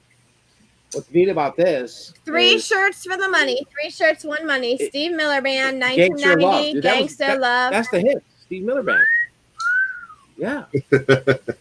Killer shit. 75 to storage buyer. But this Billy Squire, Got dude, is Billy sick. Squire. I'm telling you, man. Vintage 84. Wild Bill came over here, and He Wild was Bill like, has shit. no, but he was like, Wild Bill has a strategy to like expand shirts to fit into like us fat people. All shirts. And All he's shirts. like, dude, I can move that shirt, right? I'm like, really? I said, I really want to sport this, man. And he was messing with it, and he's like, dude, I can do it. It's a medium. So it's a medium. Well, if you're a large, it'll fit a large. But Billy Squire, dude, like honestly, I think he's so freaking. You don't even realize. No, he wasn't though. He had other hits. People just don't realize. I know, that but it's when you Squire, if you get the Billy Squire vinyl, dude, and you throw it on, I got it here somewhere. And it's like, Jesus, man, like this guy had so many hits. And it's good. Like there is nothing wrong with this stuff. No, there's no stains or nothing. No 76 marks. To Jack. Even the Steve, I mean, honestly, the Steve Miller Band, there's no marks or nothing. Yeah. I mean, it's got that vintage smell to it. Yeah, it's. Some people like to go, hey, I want to wash a shirt. I'm not gonna wash it. I don't wash shirts. No. Honestly, I'm not going to. Nope. It is really great condition. Yeah. Good condition. All right, 76. Ooh, somebody's gonna steal tonight. All three shirts, 76 to Jack, going once. The Jimmy Page shirt, ridiculous. That's $150 bill, dude.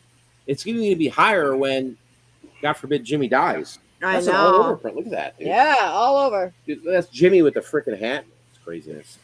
76 to Jack, going twice. Jack's gonna get it. 3 shirts, 1 money. Dude, that's awesome. Super cool. All right, sold to Jack Matt. Oh, dude, nice. 76. Pay 2. Congrats, Jack. That's freaking amazing, man. I mean, here's what I look at. This is like $400 or $500 worth of shirts on eBay. That's awesome. Somebody else to comment there, Dan. You just over exaggerate. I'm like, no, I'm not. No, we're not over exaggerating. Congrats to Jack. There you go. 3 shirts, 1 money, $76. Scott, you got something to auction, dude, or? Scott. Oh, Scott's freaking heavy, dude. How do you do that? Look at that, Scott. Scott's going freaking big. There you go. Come on, Scott. What you got? All right. Hope the player's all right. Got quite a few jerseys. There you go. Ooh, Giants. There you go. That's Giants. Anybody know the player? Anybody? It's screen printed. It's not sewn on. It is a Nike. It's a 3X, so you don't have to worry about stretching it. It's a big guy shirt. It is Saquon Barkley. It is brand new with tags. Good night, lady. Scott, where do you want to start this auction off at? I don't know, $20. Oh, dude, that's brand new with tags. Oh yeah, brand new with tags. 3XL, Saquon Barkley. Anybody interested?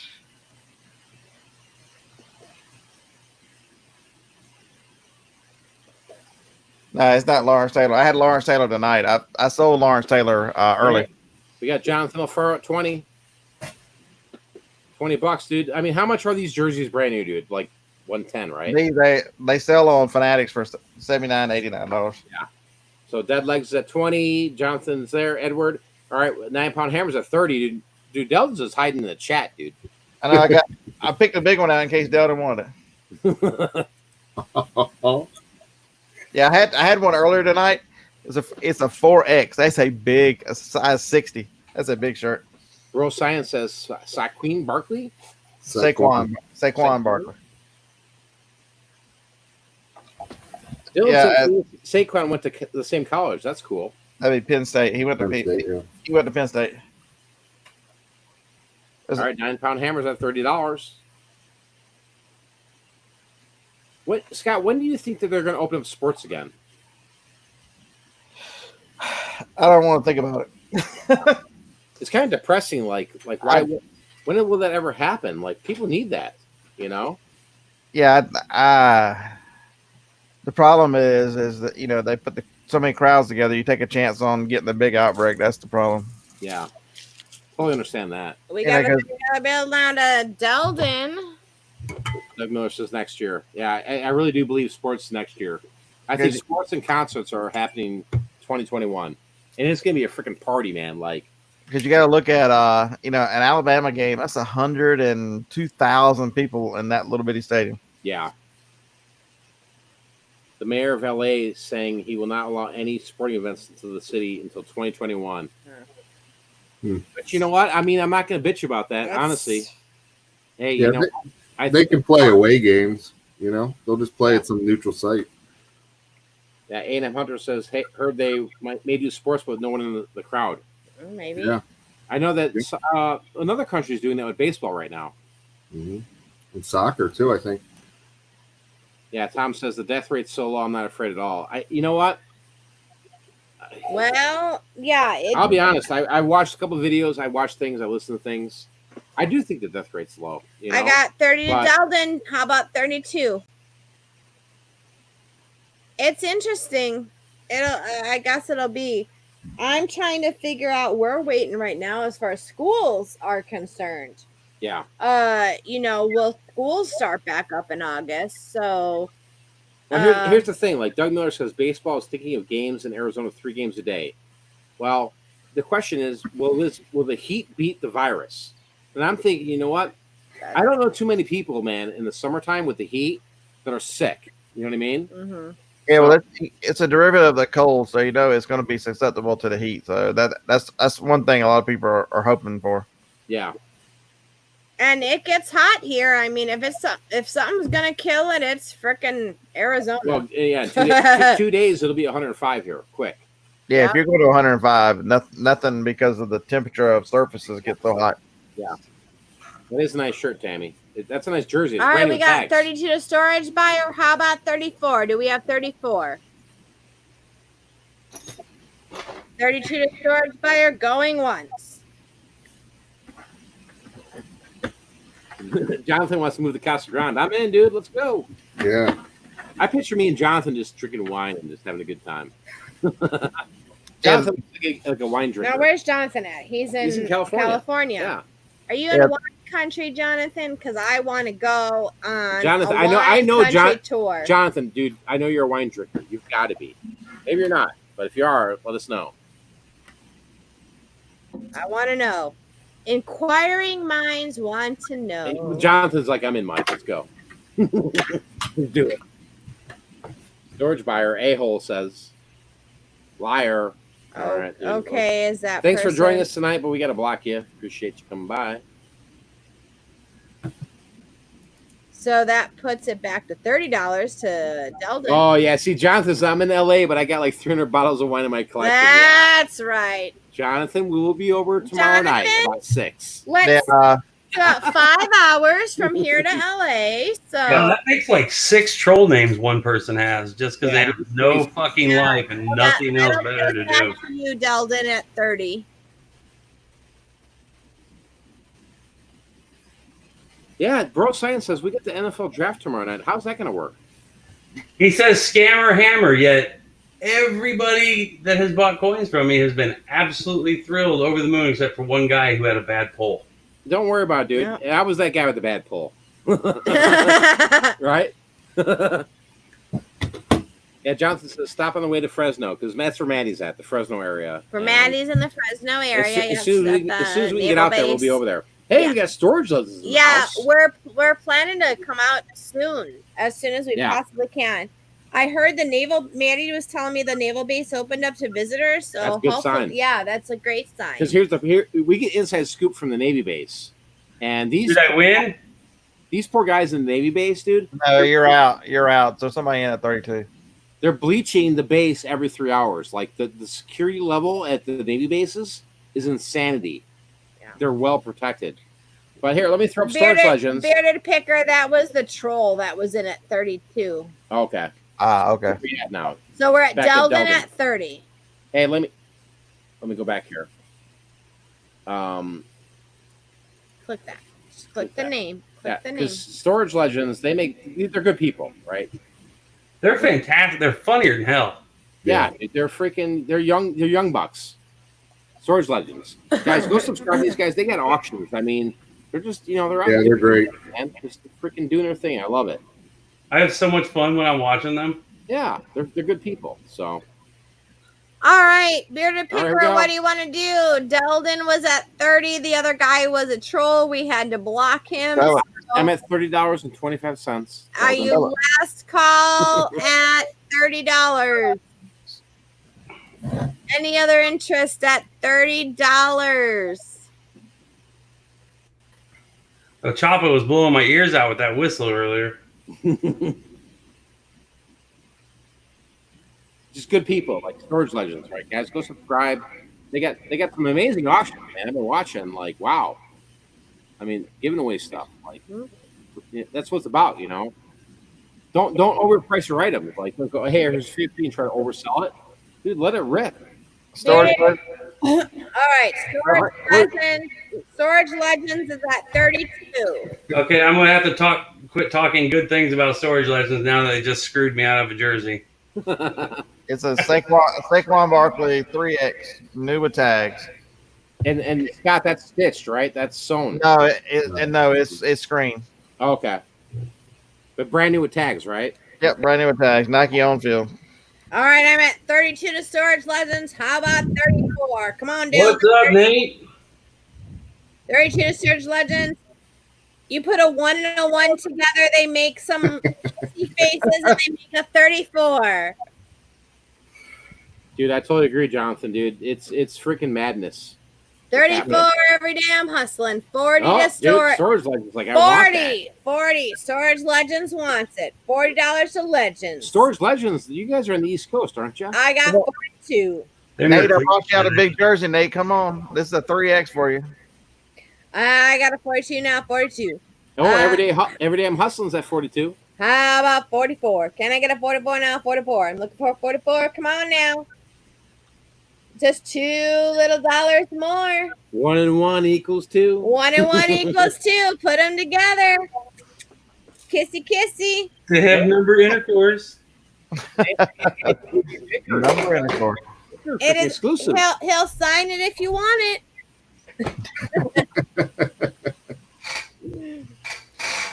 Scott just like nodded his head like, why? Why? Why did you say that, Kim? Why? What is the matter with you? I'm an asshole. Get off your wine, for Christ's sake, Kim. I'm at $42 to Everyday Ooh. Hustling. That's a deal.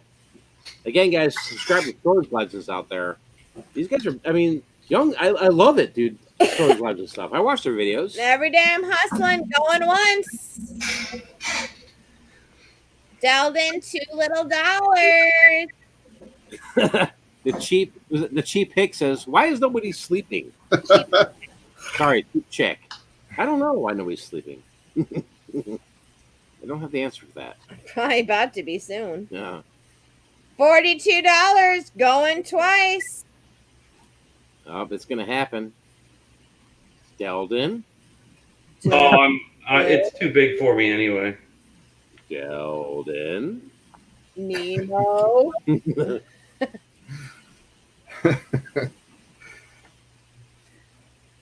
All right. Sold to Everyday I'm Hustling. That's cool. Yeah, goodbye. That's a goodbye. Great buy. Bearded Picker, please Dude, put that's in like- your PayPal information or however you want them to pay into the chat. And now we're left with Delden. Linda's like, I haven't gone to bed since the day before yesterday. Jesus, Linda. Linda's a freaking hardcore. Linda, you're wild. I love it. That's a bargain. I mean, dude, Scott, what was the freaking retail on that thing, that jersey? $90? Yeah, 80 or 90. Yeah. Linda's That's a great buy. beast mode. Awesome. All right, Delden, it's all on you now. All right, put them on.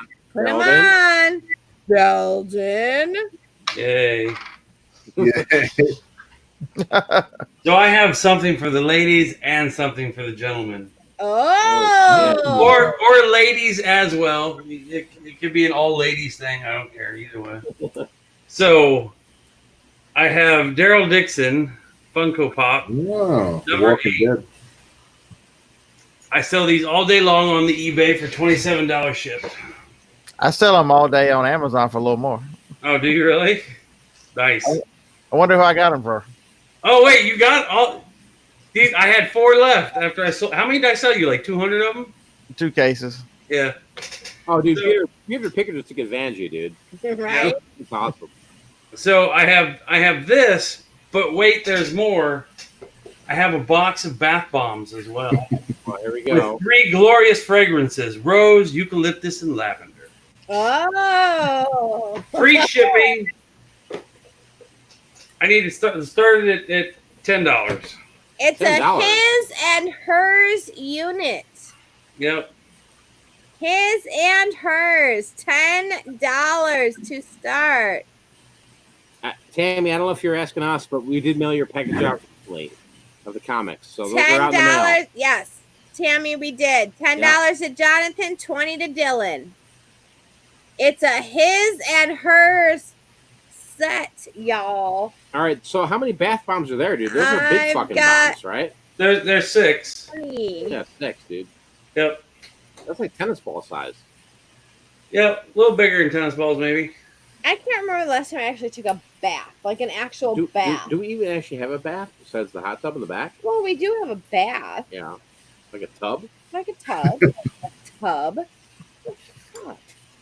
Dennis dues at $27.95. I ain't too proud to not take change. I'll take it. No, there's no registering here, Tammy. No It's just raw. registering tonight, Tammy. So Hey, I got your info anyway. Charles is like, oh my God, you're all still at it? We're trying to end the night, but I think January House might have something more to auction. I don't know. Maybe. So Dennis Dew is winning at $27.95. Do we have 30? now, okay, Deldon, in all seriousness, Uh-huh. what in God's name do you do with that on an auction? $27.95. Look, I'll do 50 cents at an auction because they teach you how to count in 50 cents because it's easy. So you go like, Yeah. so you start at like 1, you go 1, 2, 3, 4, 5, 7.5, 10, 12.5, 15, 20, 25, 30, you know. Flipper Joe's at $27.96. Okay. That's right, Tom. I'm perpetuating stereotypes. You must be at least $29, Flipper Joe. 29, Flipper Joe. 29.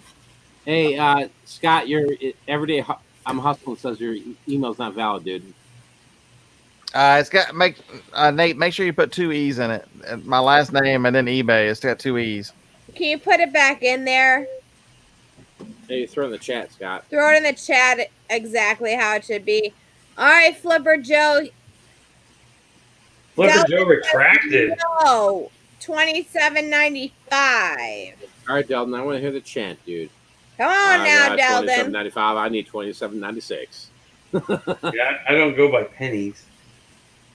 Well, that's where we're headed right now. It's late. Well, we need to be at 30. That's where we need All to right, be. $30. $30. That's what we're looking for. Third oven now. Third oven. Who's got I the got double? 28. Dude, 28. Okay, 28. All Fine. right, Dennis at 28, dude. 30. Delton. Now 30. $28 now. chat. Now 30. This isn't The Price is Right, Yeah. Christmas. So you don't have to repeat now. Here we go.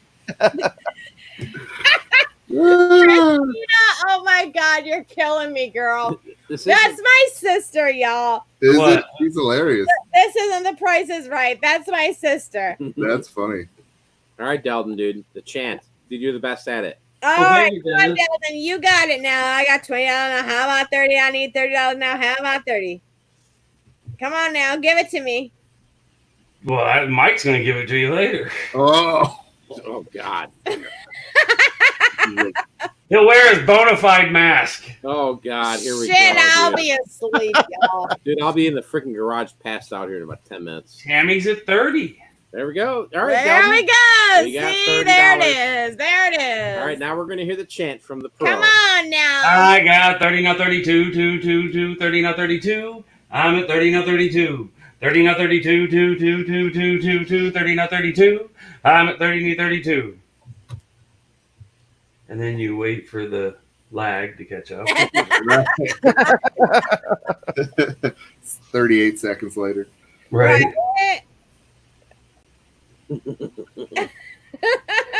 Linda, I'm screwed tonight. I don't know what I did wrong. And now they're laughing at the joke of the waiting for the lag that we said 47 seconds ago. With the flashlight sale. Oh no. Here we go. It's Delton, dude. Call it. Did you see it? I'm at 32. Now 34. 32, not 34. 4, 4, 4, 4. 32, not 34. I'm at 32, need 34. 32, not 34. 4, 4, 4, 4. 32, not 34. I'm at 32, need 34. Tom Lee says if you turn down your quality, you can reduce the lag. But then people can't see my big handsome face as well. Right.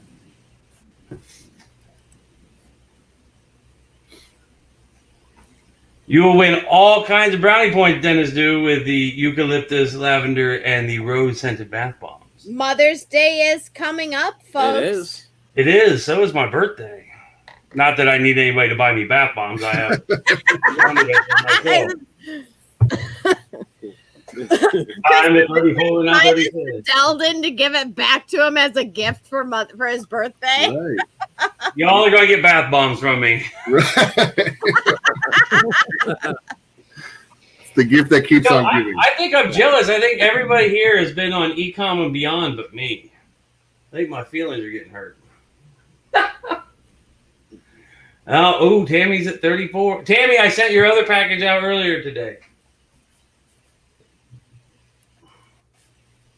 Tim Delden looking for a girlfriend, so he needs higher resolution. Maybe I need lower resolution then. I'm at 34. How about 36, Dennis?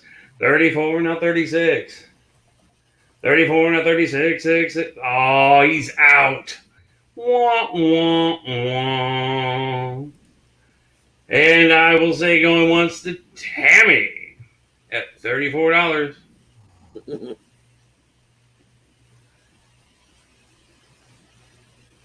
That's shipped, dude. That's bath bomb. Yeah, free shipping. That's Well, good and deal. it's the other thing too, the Yeah. Pokemon thing or whatever it is. It's Yeah. a Funko Pop. 9-pound hammer, like keep the time. Scott loves the bath bombs. Tammy bought a Funko Pop and 2 boxes of bath bombs for me this week. Well, see. Yeah, we love bath bombs around here. We've been in this house 4.5 years, and the only person been in the tub is wash the dogs. That's you? Washing the dogs in a jacuzzi tub. That only one's been in it. I'm gonna say going twice to Tammy.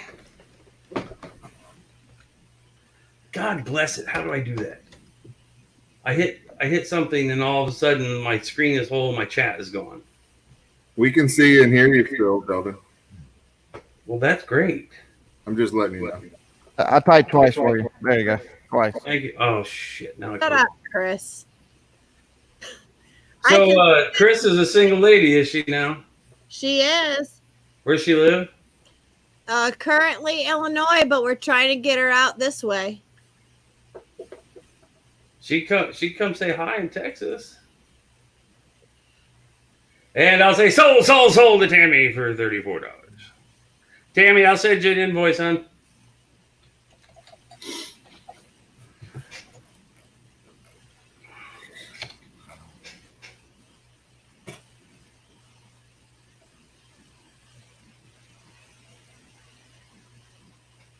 Well, she's gonna have 2 Funko Pops to play with in the tub now. All right, you can take it off me now.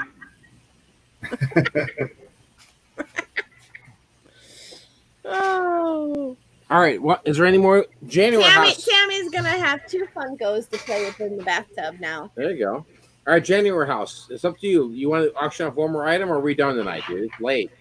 It's late, Mike. Let's call it a night. It's 3 hours you've been on. Yeah. Geez, Has it wow. really? Oh, now you're judging how long Mike can be on for now, Mike? No. Listen, I got more. I got more you Game Boy police games. now.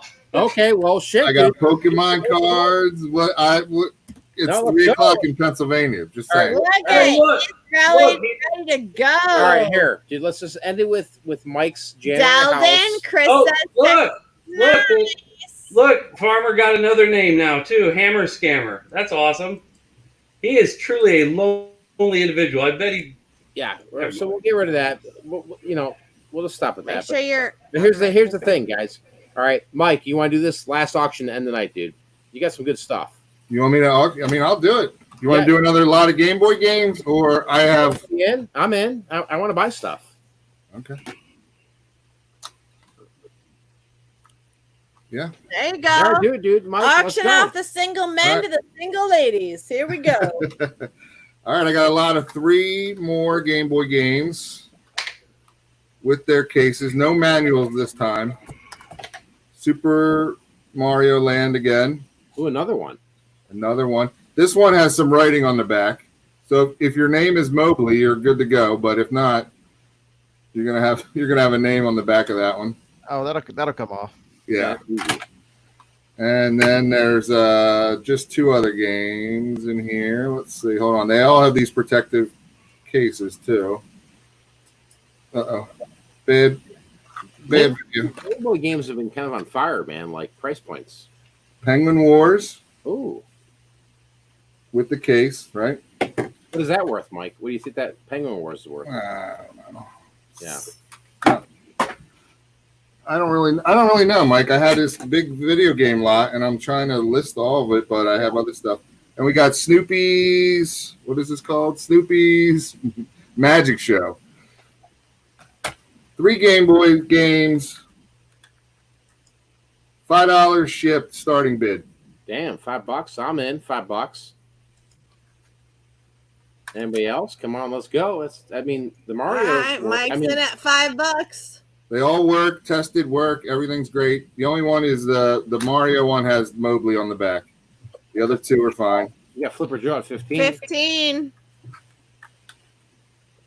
They all have protective cases too. All right, we got Jay Smooth Finds first came in at 20. Doug came in at 20. Jay Smooth Finds at 20, right? Yep.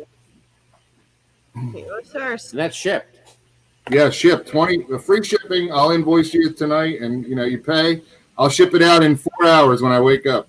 Damn, dude. We're at 25. Dude, January House doesn't mess around, dude. 25. Looking for 27. I ship every day, super fast, and I get good good reviews. So We're at 25.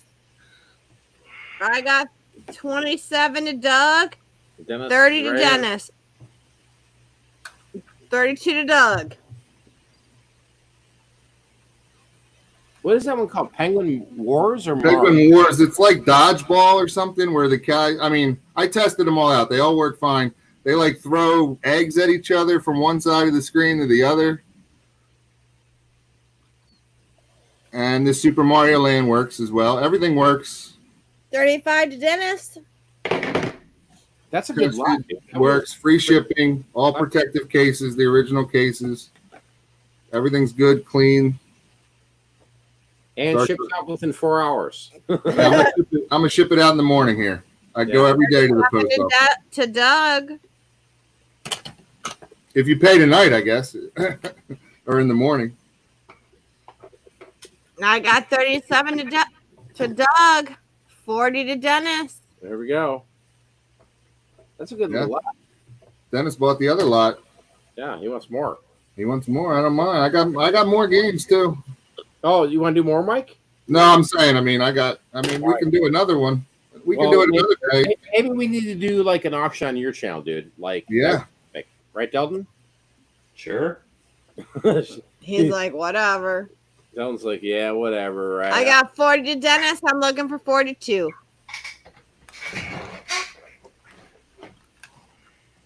Penguin Wars, Snoopy's Magic Show, and Super Mario Land. Super Mario Land has the Mobley written on the back. Do you know that, dude, Mike? Do you know that people grade these games? No, do they? Oh yeah, dude, it's kind of a madness. I didn't know that either. Mike was just telling me that earlier. Like Yeah. like the cards, Mike, like PSA. Yeah, totally, dude. Like they'll grade it based on cartridge only or complete in box, like minty fresh, right?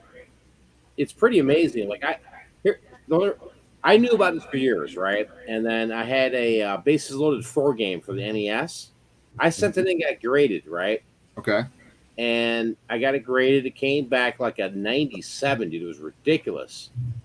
Dude, I got fucking $3,000 for the game, dude. I couldn't Are you believe it. serious? All right, let's end this auction now. Forget it. I'm not selling. I'll just kidding. 40 to Dennis. I'm looking at 42, $40 going once.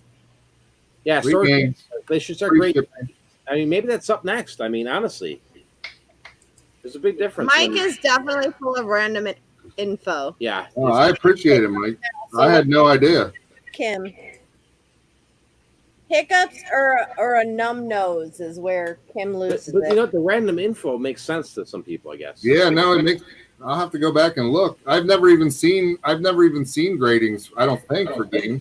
Yeah, dude, it's a big deal. Like even that and like action figures, it's crazy, man. Like new action figures on card, Mike.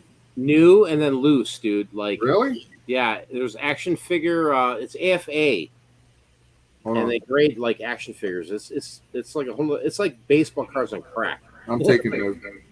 Doug is out. I'm at 40 to Dennis going twice. I appreciate it. My second auction ever. You could be famous. Dennis Bill, said the what's first the one. weirdest thing you've ever sold? What's our weirdest thing we've ever sold? I don't even know. Like Adult toys. yeah, that was weird. Like used adult toys. at, Used like, a flea adult market. toys No, you didn't sell used adult toys. at a flea market. Oh, dude. Oh my god, Used craziness. adult toys. nasty. Amy says, when are we going to auction off more items? Friday. We've got some cool stuff. Last call, $40 to Dennis. Sold. Sell it, Kim. All right, sold. Appreciate it. Thank you very much, Dennis. Again, I'll send you another invoice. Mike, put your little info in. Put your info in. Yeah, well, I have Dennis's because he already bought one, so I'll send him another one. Hey, and Dennis, I'm sorry to hear about your mom, man. I really am. Yeah, that was sad. It's terrible. Terrible to hear about that. It's terrible, man. So, all right, I guess we're pushing lengthy here. We're kind of late, Yep. and Kim- let's give some final words. So let's go to the Scott Beard Picker. Scott, I really appreciate for you jumping on, dude. Chit chatting with us here. Scott's a really stand-up reseller, guys. I mean, there's no doubt about it, man. If you're not subscribed to the Beard Picker, go subscribe to him, man. He's doing auctions now. I mean, very knowledgeable, very like he knows his Amazon, he knows his eBay, man. I mean, just a straight-up dude, you know. All right. So, What's Scott. your last word? Take advantage of the opportunity. It's never going to be this easy to resell. Be flexible and take advantage of your opportunities. It's out there.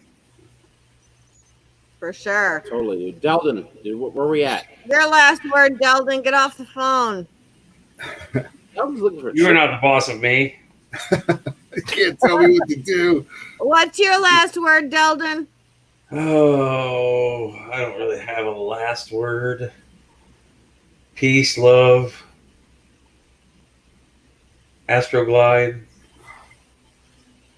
Oh, silver coins Huh? and silver coins. Silver coins can be fun. Silver coins can be very, very fun. Okay. All right, I'm gonna go back to you, Delden, because I like the way you end things. January Mike, house, Mike. Hey, I just want to say thanks. I appreciate the support as a new reseller. If you're new or if you're doing it as a side gig to try to get some money, there's a lot of good information out there. The community is really great from what I've seen so far. Everyone's willing to help, and don't be afraid to reach out. I would say to some of these other older sellers, because I've learned a lot, and if there's anything anyone needs and I can help with, I'd be happy to help. awesome, man. Guys, go subscribe to everybody in the channel here tonight. Yeah. Hey, did he just call us old? Yeah, he did call us. Yeah. Older resellers around for a while.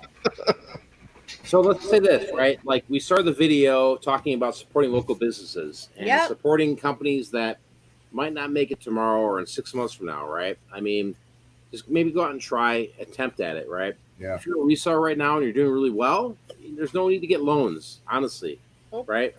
Just do what you got to do. Life's great. It's amazing. I'm going to pass it to Deldon because Deldon has very powerful word at the end of every one of his videos. I like Deldon's sign off. Yeah, so Deldon's sign-offs are epic. So Deldon, here we go.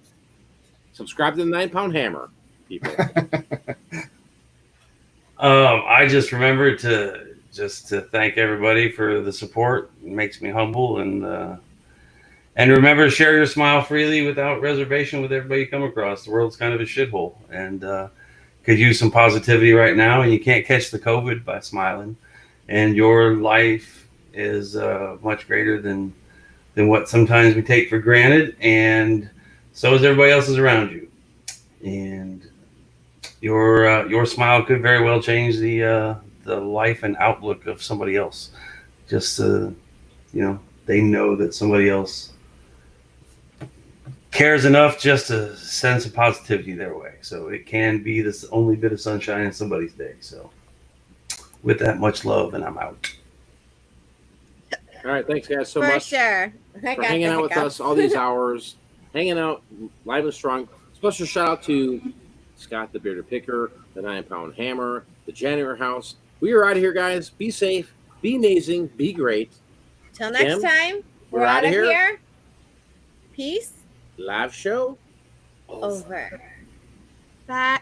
Good night. Good Bye, night, guys. Bye. Yeah. See y'all. Thanks for having me.